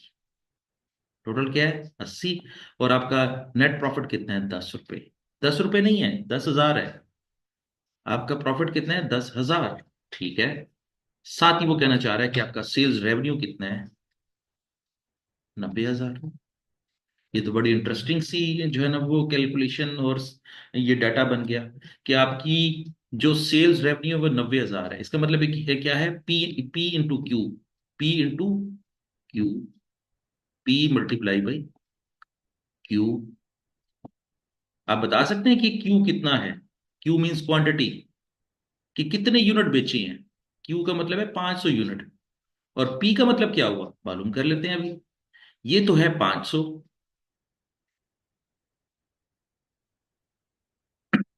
और ये क्या है, 90,000। तो इसका मतलब ये हुआ कि ये 90,000 कब आया होगा, जब 500 को प्राइस से मल्टीप्लाई किया होगा। 500 क्या है, क्वांटिटी, और प्राइस नहीं पता। तो नहीं पता तो हम मालूम कर लेते हैं, जब इन दोनों को मल्टीप्लाई किया होगा तो ये आंसर आया होगा। हम क्या करेंगे, इसको डिवाइड कर देंगे इससे, तो ये आंसर आ जाएगा। तो इसका मतलब ये हुआ कि हमारी प्राइस क्या हो जाएगी, 90,000 तकसीम 500। हमने एक यूनिट कितने का बेचा है, 180 का बेचा है। यहां पर ये डाटा मैंने आपको समझा दिया है, जितना डाटा मैं समझा सकता था मैंने समझा दिया आपको। ठीक है, अब जरा देखें वो पूछ क्या रहा है। वो कहता है what would be the budgeted profit if the marginal costing system were used. वो कहता है कि जी अगर मार्जिनल कॉस्टिंग सिस्टम यूज करते तो नेट प्रॉफिट क्या होता। ऑलरेडी क्या यूज कर रहे हैं, एब्जॉर्प्शन कॉस्टिंग मेथड यूज कर रहे हैं। ये जो ये डाटा दिया हुआ है इस कंपनी ने, ये कंपनी कौन सा मेथड यूज करती है, एब्जॉर्प्शन कॉस्टिंग यूज करती है। और वो कहती है कि जी एब्जॉर्प्शन कॉस्टिंग मेथड यूज करते हुए हमने कितना प्रॉफिट कमाया है, 10,000 कमाया है। कितना प्रॉफिट कमाया है, 10,000 कमाया है। और वो कहती है कि जी अगर मार्जिनल कॉस्टिंग यूज करेंगे तो फिर कितना प्रॉफिट होगा। वैसे तो इस सवाल का आंसर जो है वो दो तरीकों से दिया जा सकता है, एक लॉन्ग मेथड है और एक शॉर्ट मेथड है। ठीक है, लॉन्ग मेथड क्या है और शॉर्ट मेथड क्या है, मैं आपको पहले आज लॉन्ग मेथड के जरिए करके सिखाता हूं, ताकि आपको जो है वो शॉर्टकट की भी आदत ना पड़े। आपको मुकम्मल मेथड भी आना चाहिए। तो जरा करते हैं, हम एक इनकम स्टेटमेंट बनाते हैं, एक प्रॉफिट स्टेटमेंट बनाते हैं, और उसके जरिए हम ये देखने की कोशिश करते हैं कि अगर मार्जिनल कॉस्टिंग मेथड यूज करते हुए प्रॉफिट कैलकुलेट करें तो प्रॉफिट कितना होगा। चलें जी यहाँ पर आते हैं। हमारी सेल्स कितनी है, सेल्स हमारी बेसिक वैसी रहेगी। सेल्स कितनी है, 90,000। ये आपने 90,000 हमेशा पक्का करना है, क्योंकि चाहे कोई भी मेथड हो सेल्स तो आपकी बेसिक वैसी रहती है। Minus minus cost of sale, मैं कॉस्ट ऑफ सेल को सी ओ एस लिख रहा हूं, C O S, cost of sale. मैं इसको अंडरलाइन कर रहा हूं। फिर मैं देखता हूं कि आपकी ओपनिंग इन्वेंट्री, ओपनिंग इन्वेंट्री क्या है, क्वेश्चन में नहीं दी हुई, वो क्या है, 0। आपकी वेरिएबल कॉस्ट ऑफ प्रोडक्शन क्या है, variable cost of production, cost of production COP लिख रहा हूं, वेरिएबल कॉस्ट ऑफ प्रोडक्शन। वो कितनी है मैं आपको वर्किंग करके दिखाता हूं। Variable cost of production 750 unit produce की है। कहां से पता चला, आपके डाटे में लिखा हुआ है 750 यूनिट प्रोड्यूस किए हैं, और एक यूनिट की वेरिएबल कॉस्ट कितनी है, 45 है। जरा करें, 750 जरा 45, ये हो जाएगा 33,750, 33,750।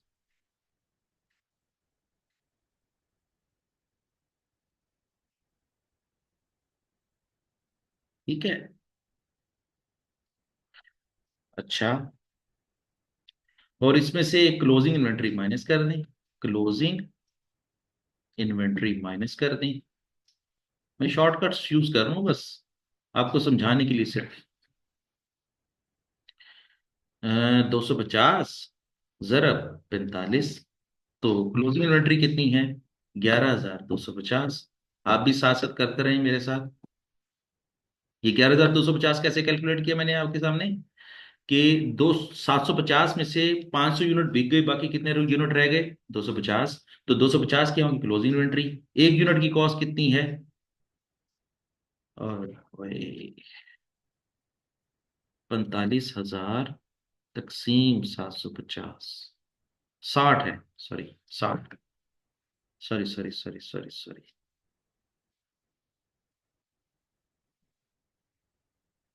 60 × 45, 45,000। ये हो जाएगा 45,000। एज इट इज लिखना था मैंने भी।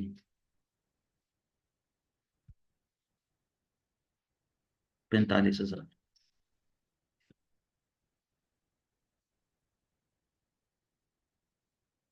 ठीक है। और ये क्या करना है? ये माइनस करना है। और माइनस कैसे करना है? 45,000 तकसीम 750 ज़रब 250। तो ये हो जाएगा 15,000। ये क्या हो जाएगा? 15,000।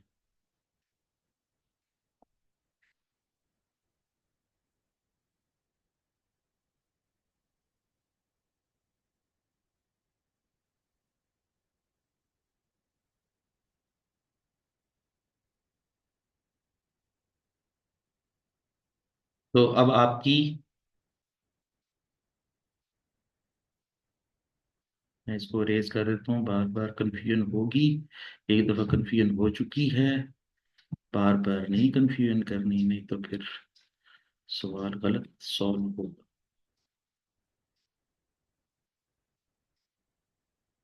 जी। तो ये क्या थी? क्लोजिंग इन्वेंट्री थी ना? Closing inventory. अच्छा जी, ये माइनस कर देती।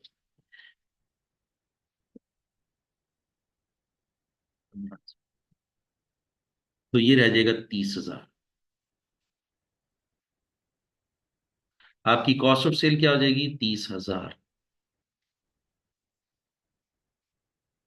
और ये बाकी कितना बच जाएगा? 60,000। जी, यहां तक आप पिछला ही जो मैंने सिखाया था वही चल रहा है। Minus variable selling expenses. मैं VSE लिख रहा हूं।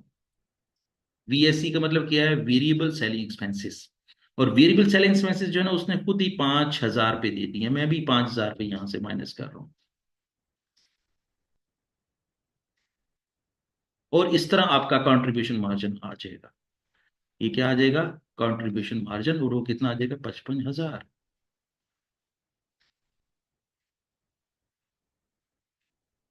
ठीक है। अब इसमें से फिक्स कॉस्ट माइनस करते हैं। मैं यहां पर फिक्स कॉस्ट को FC लिख रहा हूं, और इसको अंडरलाइन भी कर रहा हूं। मैं यहां पर प्रोडक्शन फिक्स कॉस्ट लिख रहा हूं, PFC।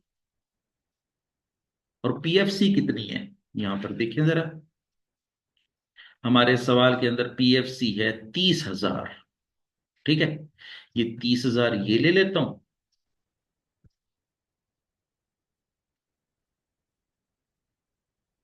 और NPFC, non production fix cost, NPFC, non production fix cost, ये सवाल के अंदर 25,000 पे दी हुई है, ये 25,000 ले लेते हैं।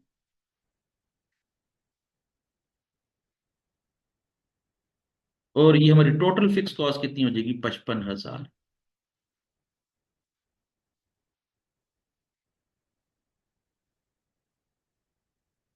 ये यहां पे मैं टोटल कर रहा हूं 55,000।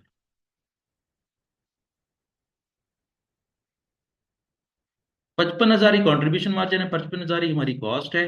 तो हमारा नेट प्रॉफिट क्या हो जाएगा? NP क्या हो जाएगा? नील। आपका जो मार्जिनल कॉस्टिंग के तहत नेट प्रॉफिट है वो 0 है। बहुत सारी जनरलाइजेशंस, बहुत सारी नॉलेज की लाइनें जनरेट हो चुकी हैं, जो कि आपको फिर याद करवा रही हैं कि whenever the company use absorption costing, profit will be higher than the marginal costing। साबित हो गया है। एब्जॉर्प्शन कॉस्टिंग के जरिए आपका प्रॉफिट कितना नजर आ रहा था? 10,000। मार्जिन कॉस्टिंग के जरिए कितना नजर आ रहा है? जीरो। इसका मतलब एब्जॉर्प्शन कॉस्टिंग का प्रॉफिट ज्यादा है और मार्जिन का कम है। वजह, अभी वजह नहीं बोली मैंने। वजह क्या है? The opening inventory is zero and ending inventory is 15,000. Whenever the ending inventory is greater than the opening inventory, the absorption costing profit will be higher than the marginal costing. और ये बातें मैं बार बार कर चुका हूं और ये साबित भी हो गया है। तो इसका मतलब ये हुआ कि अगर कंपनी मार्जिनल कॉस्टिंग यूज करती है तो उसका नेट प्रॉफिट क्या होगा? जीरो। अब जरा जल्दी से 155 की चारों ऑप्शंस को खंगालें और उसमें से चेक करें कि आपका जवाब क्या होगा। क्या अल्फा के मुताबिक 22,500 लोअर होगा? नो। बीटा के मुताबिक 10,000 लोअर होगा? यस। देखें, मार्जिनल कॉस्टिंग का प्रॉफिट एब्जॉर्प्शन के प्रॉफिट किससे कितना कम है? 10,000 कम है ना। तो जो 10,000 कम है, तो 10,000 कम कैसे है? उस एब्जॉर्प्शन कॉस्टिंग का प्रॉफिट 10,000 है, मार्जिनल कॉस्टिंग का जीरो है, तो दोनों का डिफरेंस कितना हुआ? 10,000। मार्जिनल कॉस्टिंग का प्रॉफिट 10,000 कम है, तो जवाब पूरा क्या बन जाएगा? 10,000 लोअर। और 10,000 लोअर के लिहाज से आपकी ऑप्शन बी लॉक हो रही है। आपका जवाब क्या है? Option beta, 10,000 lower. जी, ये था आपका सवाल जिसके जरिए आपने ये वर्किंग की और आपने अपने सवाल का जवाब दिया। चलिए हम आगे चलते हैं। 156 पे जरा लुक फॉरवर्ड करते हैं और देखते हैं कि जी 156 में क्या पूछ रहा है।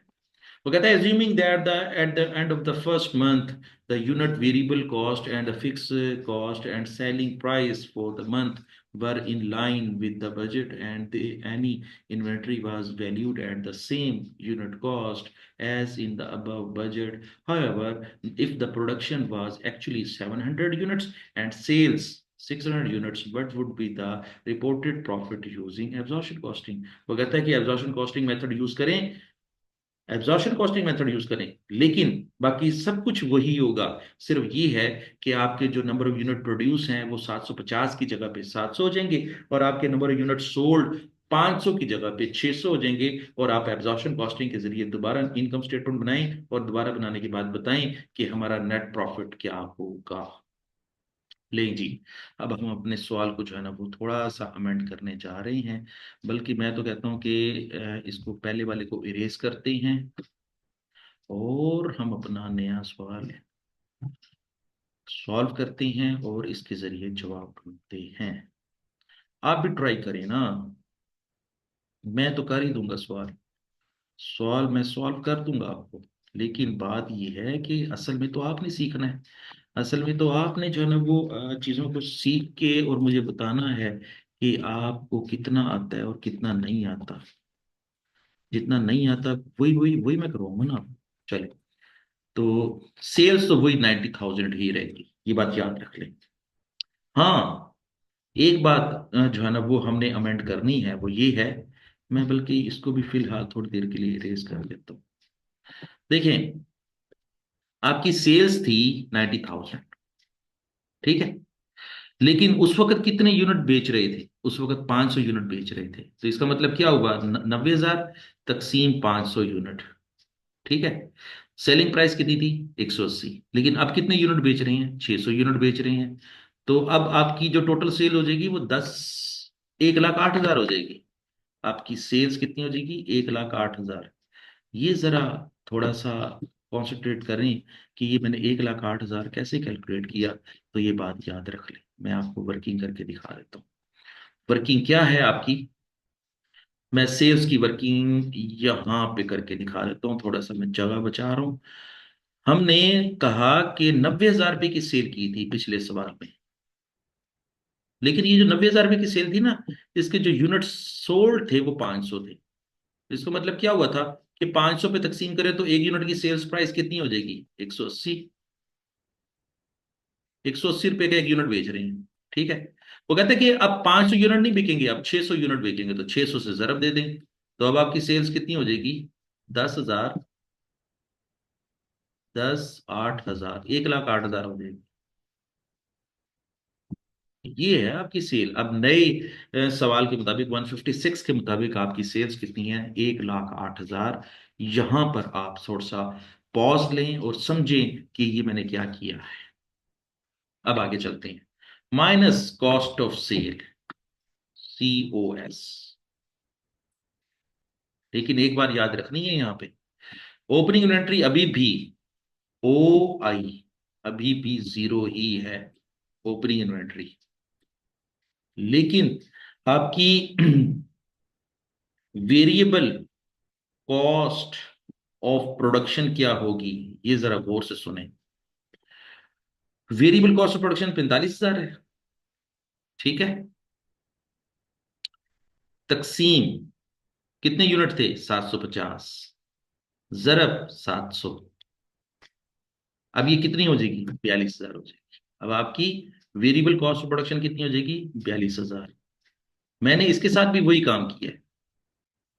पहले थी 45,000, मैं यहां पर वर्किंग कर देता हूं।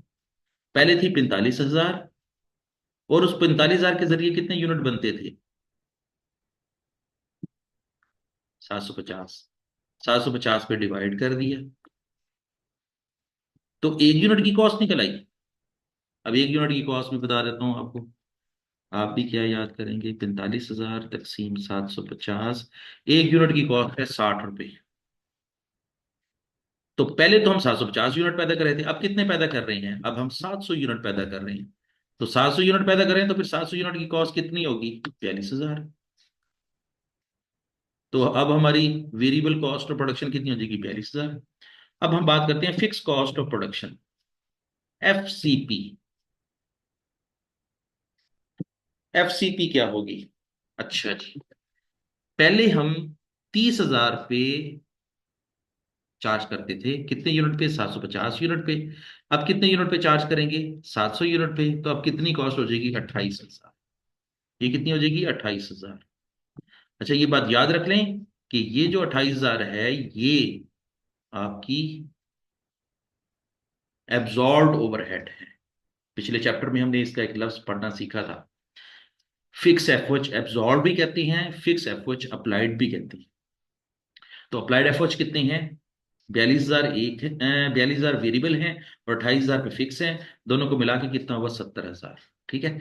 अब यहां पर देखें जरा, हमने क्लोजिंग इन्वेंट्री माइनस भी करनी है, इसमें से क्लोजिंग इन्वेंट्री माइनस करनी है। अब देखें जरा, 42 जमा 28, 70,000। 70,000 तकसीम 700, और कितने यूनिट बच रहे हैं, 700 बना रहे थे, 600 बेच रहे हैं, बाकी कितने बच रहे हैं, 100।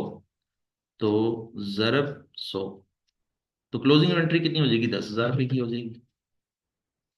10,000 रुपए की क्लोजिंग इन्वेंट्री हो जाएगी।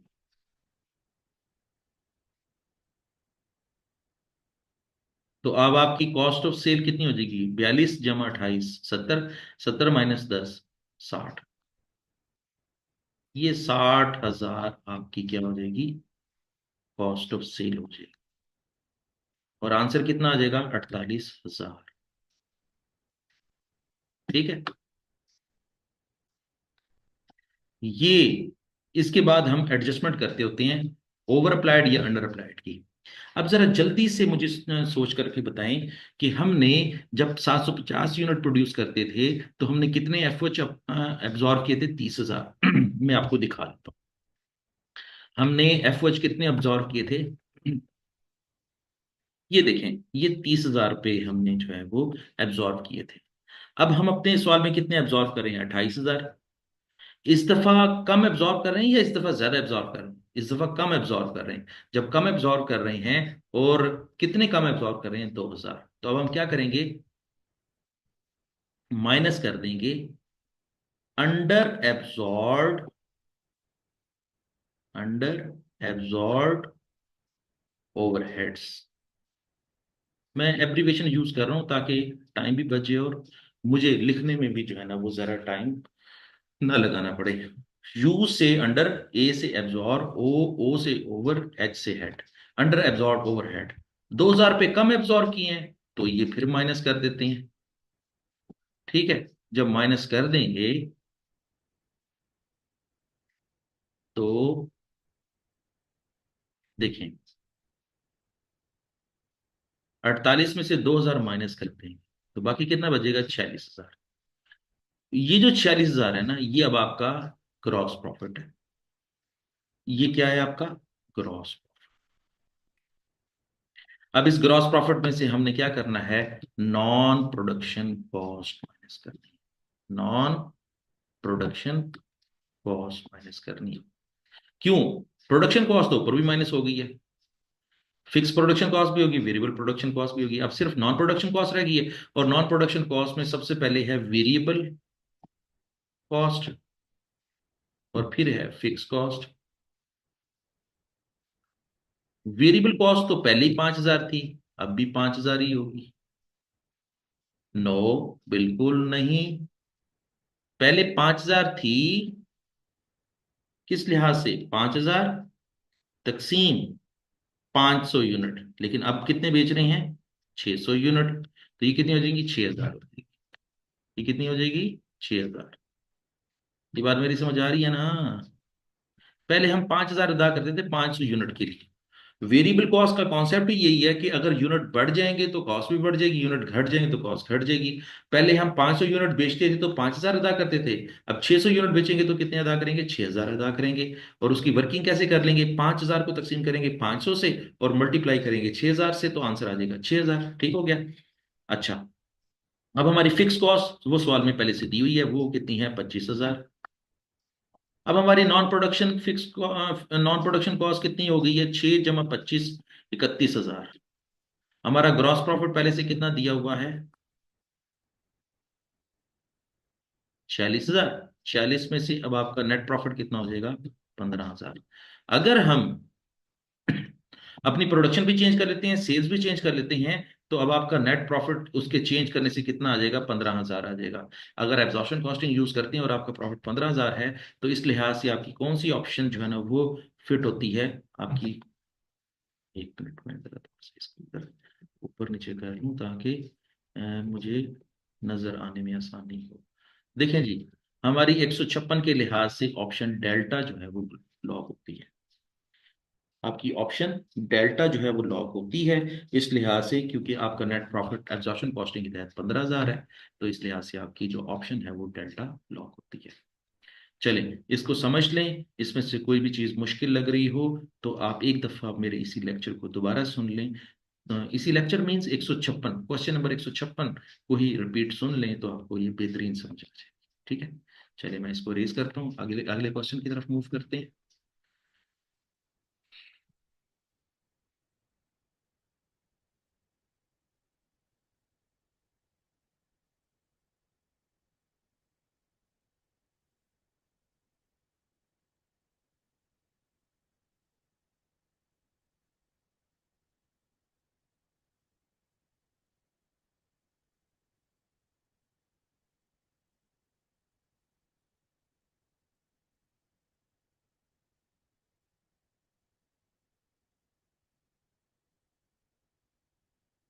157। अ न्यू कंपनी है सेटअप अ मार्जिनल कॉस्टिंग सिस्टम। एक नई कंपनी है, उसने अपना मार्जिनल कॉस्टिंग सिस्टम जो है ना वो सेटअप किया है। And has a budgeted contribution for the period 26,000। और उसका कंट्रीब्यूशन मार्जिन जो है वो 26,000 कैलकुलेट हुआ है। थोड़ी देर के लिए मैं जरा यहाँ पे पॉज लेता हूँ और यहाँ पर आपसे पूछता हूँ कि कंट्रीब्यूशन मार्जिन कैसे कैलकुलेट होता है। तो आप जरा अपना फार्मूला अपने माइंड में दौड़ाएं जरा कि क्या फार्मूला है। तो क्या आया? यही फार्मूला है कि sales minus all variable cost.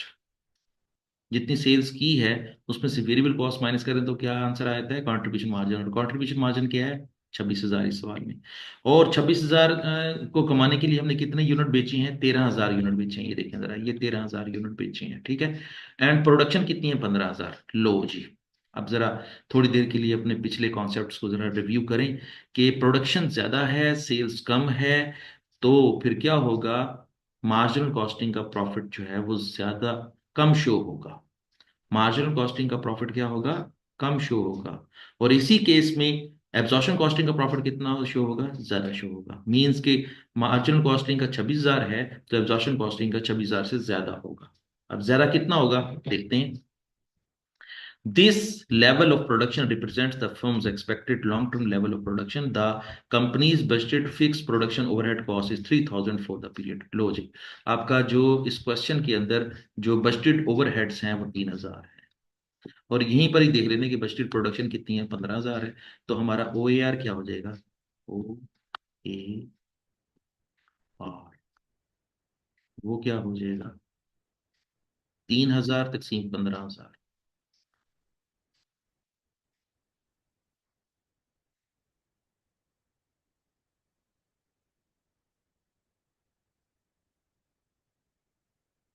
0.2 पर unit,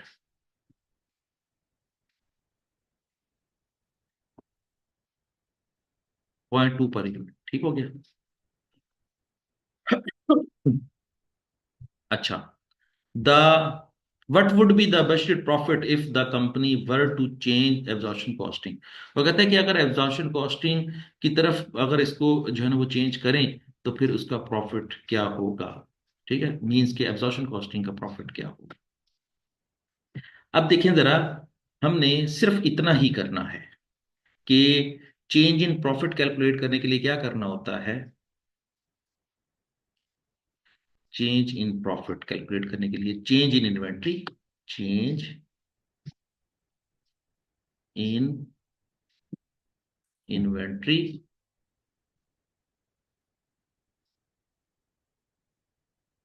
multiply by O A are.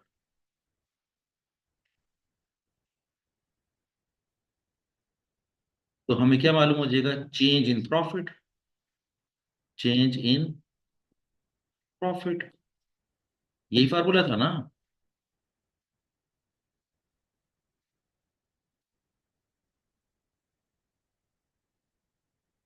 अच्छा अच्छा, चेंज इन्वेंट्री तो हमें पता है, कितनी इन्वेंट्री थी, 15000 प्रोडक्शन थी, सेल कितनी थी, 13000, तो इन्वेंट्री कितनी हो गई, 2000। ओ ए आर कितना है, 0.2, तो चेंज इन प्रॉफिट कितना हो जाएगा, 400। इसका मतलब क्या हुआ, मार्जिनल कॉस्टिंग के प्रॉफिट में और एब्जॉर्प्शन कॉस्टिंग के प्रॉफिट में कितना फर्क है, सिर्फ 400 रुपए का है। अब हमने ये पढ़ा हुआ है कि whenever the production is greater than the sales, the absorption costing profit will be greater than the marginal costing. अगर मार्जिनल कॉस्टिंग का प्रॉफिट कम होगा, एब्जॉर्प्शन को ज्यादा होगा, तो फिर एब्जॉर्प्शन का कितना ज्यादा होगा, 400 ज्यादा होगा। हमें ये पता है कि मार्जिनल कॉस्टिंग का प्रॉफिट जो है वो कितना पहले से दिया हुआ है, 26000 दिया हुआ है, ठीक है ना।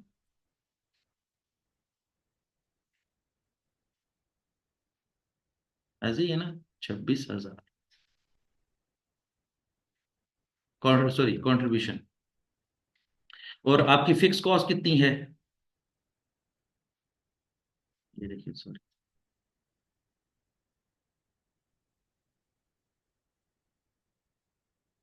26000 दिया हुआ है, उसमें से फिक्स कॉस्ट माइनस करें 3000, तो नेट प्रॉफिट कितना हो जाएगा, 23000। मार्जिनल कॉस्टिंग का प्रॉफिट 23000 है, ठीक है। और एब्जॉर्प्शन कॉस्टिंग का प्रॉफिट कितना ज्यादा होगा, 400 ज्यादा होगा। तो इसके अंदर अगर हम 400 जमा करें तो अब हमारा एब्जॉर्प्शन कॉस्टिंग का प्रॉफिट कितना हो जाएगा, 23400, 23400। और ये किसका प्रॉफिट है, एसीपी का। और इस लिहाज से हमारी ऑप्शन बी लॉक होती है। तो इस लिहाज से हमारा ऑप्शन बी जो है वो 23400 आंसर प्रोड्यूस कर रही है। और ये बता रही है कि आप अगर एब्जॉर्प्शन कॉस्टिंग मेथड यूज करेंगे तो प्रॉफिट कितना होगा, 23400। मार्जिनल कॉस्टिंग प्रॉफिट यूज करेंगे तो फिर कितना आंसर होगा, 23000 होगा। और डिफरेंस कितना है, सिर्फ 400 रुपये। ये वाला फार्मूला हर लिहाज से नोट डाउन कर लें, ये बहुत आसान तरीके से मैंने आपको ये फार्मूला लिख कर दिया। ठीक है, चलिए।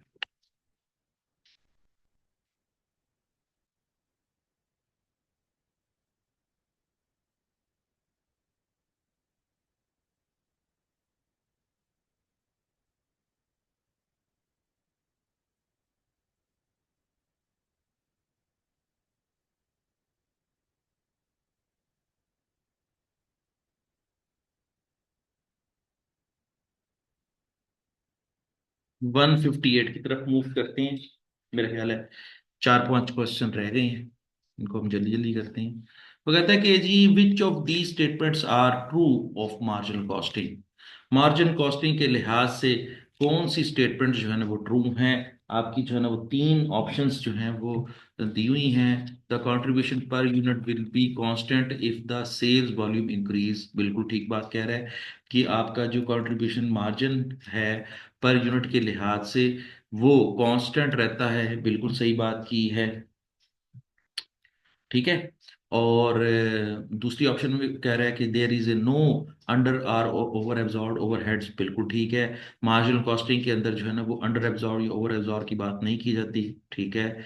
और फिर वो कहता है कि marginal costing does not provide useful information for decision making, बिल्कुल गलत बात कह रहा है, ऐसी बात है ही नहीं।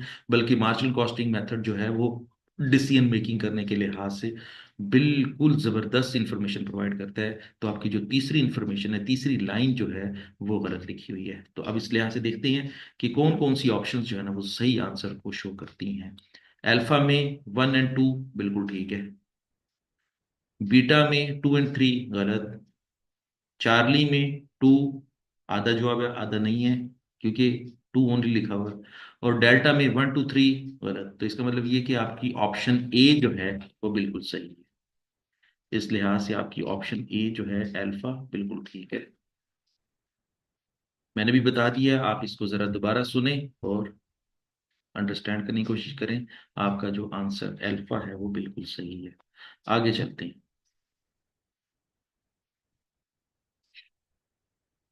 159। अच्छा, 159 भी बिल्कुल वही सवाल है जिस तरह मैंने पहले सवाल करवाए हैं। मैं इसको जल्दी जल्दी जो है ना वो आपके सामने सॉल्व कर देता हूँ। वो कहता है in period a company had opening inventory of 31,000 of product G and closing inventory 34,000, और क्लोजिंग इन्वेंट्री 34,000 है। आपकी ओपनिंग इन्वेंट्री कम है, एंडिंग इन्वेंट्री ज्यादा है। Profit based on the marginal costing 8,50,500 है। Profit based on the absorption costing 9,55,500, बिल्कुल सही लिखा हुआ है। क्योंकि ओपनिंग इन्वेंट्री कम है, एंडिंग इन्वेंट्री ज्यादा है ना, तो एब्जॉर्प्शन कॉस्टिंग का आंसर ज्यादा होना चाहिए, वो वाकई ज्यादा है। मार्जिनल कॉस्टिंग का प्रॉफिट कम होना चाहिए, वाकई कम है। क्लियर हो गया? यहां तक ये 2 ढाई लाइनें समझ आ गई। फिर आगे देखें, if the budgeted fix cost for the company for the period is 18,37,500, अगर बजटेड फिक्स कॉस्ट जो 18,37,500 है, what was the budgeted level of activity. वो कहता है कि जी बजटेड लेवल ऑफ एक्टिविटी क्या होगा। आपको पता है कि बजटेड लेवल ऑफ एक्टिविटी का मतलब क्या होता है? जब कभी भी हम ओईआर कैलकुलेट करते हैं, ओईआर कैलकुलेट करने के लिहाज से आपका फार्मूला होता है budgeted F O H divided by budgeted activity. Budgeted F O तो सवाल में दिए हुए हैं, लेकिन बजटेड एक्टिविटी नहीं दी हुई, ठीक है। मैं जरा इस फार्मूले को लिखता हूं, क्योंकि हमने इस फार्मूले के जरिए ही ये क्वेश्चन हल करना है। O A R is equal to budgeted F O H. अच्छा, मैं बहुत आसान से तरीके से आपको जो है ना वो बात कन्वे करने की कोशिश करता हूँ। गो के बहुत सारे तरीके हैं सवाल को सॉल्व करने के, लेकिन मैं सबसे आसान तरीका अपनाता हूँ ताकि जो है ना वो आपको समझ भी आ जाए और आप जिंदगी में कभी भी उसको अप्लाई करें तो वो रटा ना हो, बल्कि आप अंडरस्टैंड करके जो है ना उन चीज़ों को हल करें। बजटेड एक्टिविटी, यहाँ पर बजटेड एक्टिविटी का मतलब है बजटेड नंबर ऑफ यूनिट्स, क्योंकि हम नंबर ऑफ यूनिट्स की बुनियाद पर ही जो है ना वो ए आर कैलकुलेट कर रहे हैं बहुत सारे सवालों में। Budgeted number of units produced, ठीक हो गया। तो बजटेड एफओएच तो है हमारे दिए हुए 18,37,500, लेकिन बजटेड एक्टिविटी नहीं दी हुई, वो हमने मालूम करनी है क्वेश्चन में। क्वेश्चन का डाटा उठाएंगे और उसके जरिए मालूम करेंगे। फिलहाल मैं इसको डैश लगा देता हूं, और फिर इसके आंसर का नाम क्या होगा? ओ यार, चले जी। अब जरा देखें, मैं वही जो 149 क्वेश्चन जो सॉल्व किया था ना, बिल्कुल उसी का ही फार्मूला आपके सामने रखता हूं। चेंज इन इन्वेंट्री क्या है? 31,000 एक इन्वेंट्री है। अब मैं फार्मूला नहीं लिखूंगा, मैं डायरेक्ट सॉल्व हल कर रहा हूं।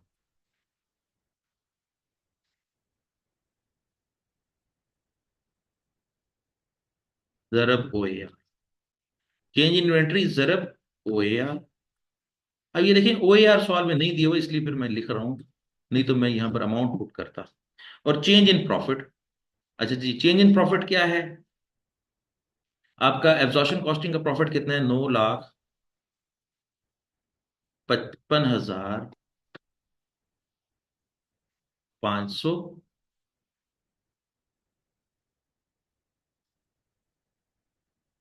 माइनस 8,50,500, ये मार्जिनल कॉस्टिंग का प्रॉफिट है।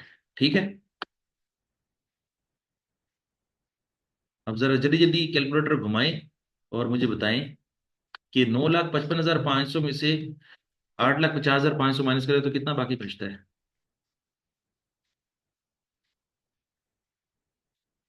ये है 1,05,000। इस साइड का डिफरेंस है 1,05,000। ठीक है, और इस साइड का क्या है? 3,000। और साथ क्या लिखा हुआ है? OAR। सवाल बहुत आसान तरीके से मैंने आपको समझा दिया है। अब आप क्या करें, इस कांस्टेंट फिगर को इस साइड पे लेके जाएंगे तो जाके तकसीम हो जाएगा, डिवाइड हो जाएगा, और ये OAR रह जाएगा। OAR। तो अब ये कितना हो जाएगा? 1,05,000 तकसीम 3,000।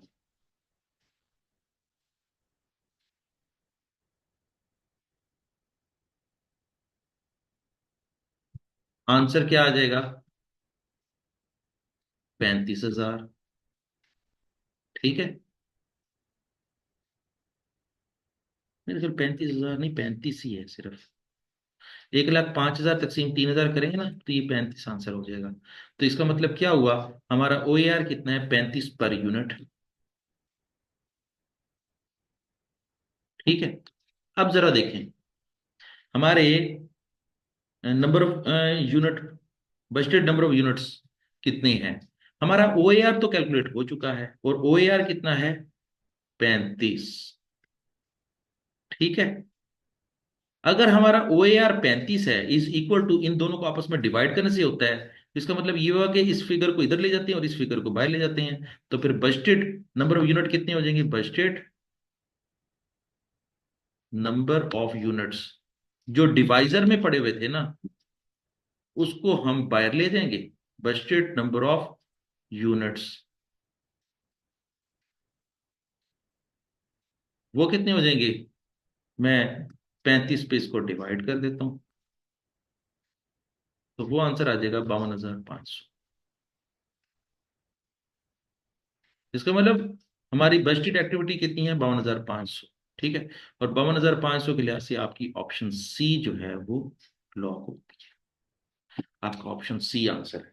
ठीक हो गया, ये थी अंडरस्टैंडिंग। अगेन फार्मूला याद करना पड़ेगा, अगेन फार्मूले को समझना पड़ेगा, और अगेन आपको थोड़े से कॉन्सेप्ट्स इसके जो है ना वो स्ट्रेंथन करने पड़ेंगे, तो ये चैप्टर आपका बड़े मजेदारी तरीके से आपका हल हो जाएगा। ठीक है, चलें, मैं इसको इरेज करता हूं, आगे चलते हैं। क्वेश्चन नंबर 160 की तरफ चलते हैं।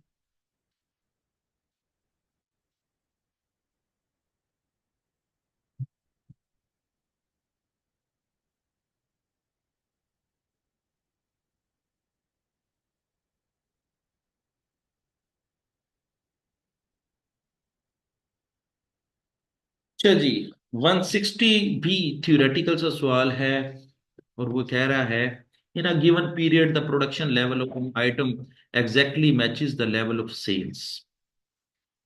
लें जी, वो कहता है in a given period the production level of an item exactly matches the level of sale. वो कहता है सेल्स और प्रोडक्शन बराबर है। जब सेल्स और प्रोडक्शन बराबर होती है ना, तो ये बात लिख लें कि there is a no difference between marginal costing profit and absorption costing profit. अगर प्रॉफिट के बारे में देखना है कि दोनों के प्रॉफिट में कोई फर्क नहीं है, तो इसका मतलब क्या होता है कि जितनी प्रोडक्शन की थी उतनी सेल करती है, तो फिर दोनों के प्रॉफिट में कोई डिफरेंस नहीं होगा। तो अब वो क्या कह रहा है, how would the profit differ if the marginal costing और ऑब्जॉर्प्शन कॉस्टिंग वाज यूज्ड। वो कहते हैं there would be no difference. बिल्कुल सही जो आप लिखा हुआ है, यही आपका अल्फा ही आपका एग्जैक्ट जवाब है। आगे पढ़ने की जरूरत भी नहीं है। अगर पढ़ना चाहें नॉलेज के लिए तो पढ़ लें, लेकिन ये कि हमारा जॉब यहीं से हमें मिल गया। आगे चलते हैं। लें जी, 161 और 162 दो क्वेश्चन है और आपका चैप्टर एमसीक्यूज का चैप्टर खत्म हो जाएगा। For a product that has a positive unit contribution, एक प्रोडक्ट है उसका कंट्रीब्यूशन पॉजिटिव है, जाहिर है पॉजिटिव होता है तो कंट्रीब्यूशन मार्जिन कहलाता होता है। और इसका मतलब क्या है कि whenever the sales price is greater than the variable cost the positive contribution margin persists. Which of the following events would tend to increase total contribution by the greatest amount? हाँ, वो कहता है कि नीचे दी गई जो जितनी भी ऑप्शंस हैं उनमें कौन सी ऑप्शन ज्यादा बड़ा कंट्रीब्यूशन चेंज लेके आती हैं, ज्यादा बड़ा कंट्रीब्यूशन चेंज लेके आती हैं। आया option alpha, 10% decrease in the variable cost. 10% अगर वेरिएबल कॉस्ट में डिक्रीज करें, वेरिएबल कॉस्ट में 10% डिक्रीज करें तो क्या कंट्रीब्यूशन मार्जिन जो है वो ज्यादा बड़ी परसेंटेज से बढ़ेगा, या B 10% increase in the selling price, selling price के बढ़ाने से आपका कंट्रीब्यूशन मार्जिन ज्यादा बढ़ेगा, या 10% इंक्रीज इन द वॉल्यूम की तादाद, अगर आप यूनिट सोल्ड तादाद बढ़ा दें 10% उससे आपका कंट्रीब्यूशन बढ़ेगा, या 15% decrease in the fix cost. अच्छा, इंटरेस्टिंग बात ये है कि जो डेल्टा जो ऑप्शन है ना ये बिल्कुल ही स्टूपिड सी ऑप्शन है कि कंट्रीब्यूशन की जब कभी भी कैलकुलेशन की जाती है ना उसमें वेरिएबल कॉस्ट का या सेल्स का या सेल्स प्राइस का ताल्लुक होता है। कंट्रीब्यूशन मार्जिन की कैलकुलेशन में फिक्स कॉस्ट की तो बात ही नहीं आती। तो इस लिहाज से आपकी जो डेल्टा ऑप्शन है इसको तो सोचे ही ना, इसको बिल्कुल ना सोचे।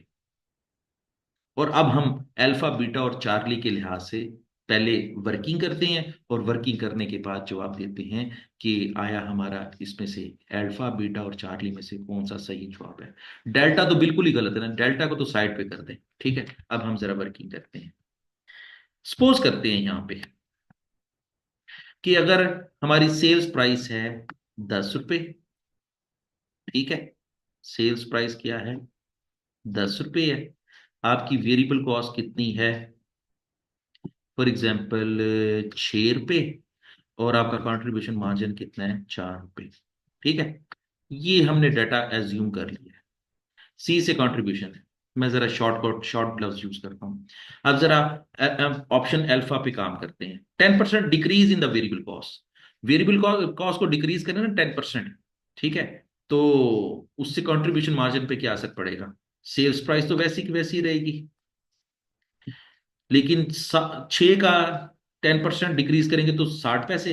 तो अब आपकी वेरिएबल कॉस्ट कितनी हो जाएगी, 5 रुपये 40 पैसे। ठीक है, और आपका कंट्रीब्यूशन मार्जिन कितना हो जाएगा, 4 पे 60 पैसे। ठीक है, अब हम बात करते हैं, ये है हमारी ऑप्शन अल्फा। अल्फा के लिहाज से हमारा कंट्रीब्यूशन मार्जिन कितना है, 4 4 6। अब हम ऑप्शन बी पे काम करते हैं, ये मैंने ए लिख दिया, अब मैं बी पे काम कर रहा हूँ। बी के लिहाज से क्या है, 10% increase in the selling price. Selling price कितनी है पहले से 10, अब कितनी हो जाएगी 11, लेकिन वेरिएबल कॉस्ट पहले वाली रहेगी 6। तो देखिए कंट्रीब्यूशन मार्जिन कितना हो गया, 5 रुपए। ठीक हो गया, ये है ऑप्शन बी। अब ऑप्शन सी पे काम करते हैं। ऑप्शन सी क्या कहती है, 10% increase in the volume, volume में इजाफा करें। फॉर एग्जाम्पल वॉल्यूम में इजाफा करें तो क्या है, कोई फर्क नहीं पड़ता आपकी, क्योंकि कंट्रीब्यूशन मार्जिन पर यूनिट चाहे सेल्स वॉल्यूम बढ़ा भी दें, आपका कंट्रीब्यूशन मार्जिन पर यूनिट तो सेम ही रहेगा। तो ये 6 हो जाएगा और आपके कंट्रीब्यूशन मार्जिन कितना हो जाएगा, 4 हो जाएगा। अब इन तीनों ऑप्शन में सबसे ज्यादा कंट्रीब्यूशन मार्जिन किसका है, बी, ऑप्शन बी का कंट्रीब्यूशन मार्जिन ज्यादा है। लिहाजा आपका जो ऑप्शन बी है उसको लॉक कर दें। कंपैरिजन कर लें आप, ऑप्शन ए के तहत आपका कंट्रीब्यूशन मार्जिन बढ़ के कितना हो जाएगा, 4 4 6। बी के तहत बढ़ के कितना हो जाएगा, 5।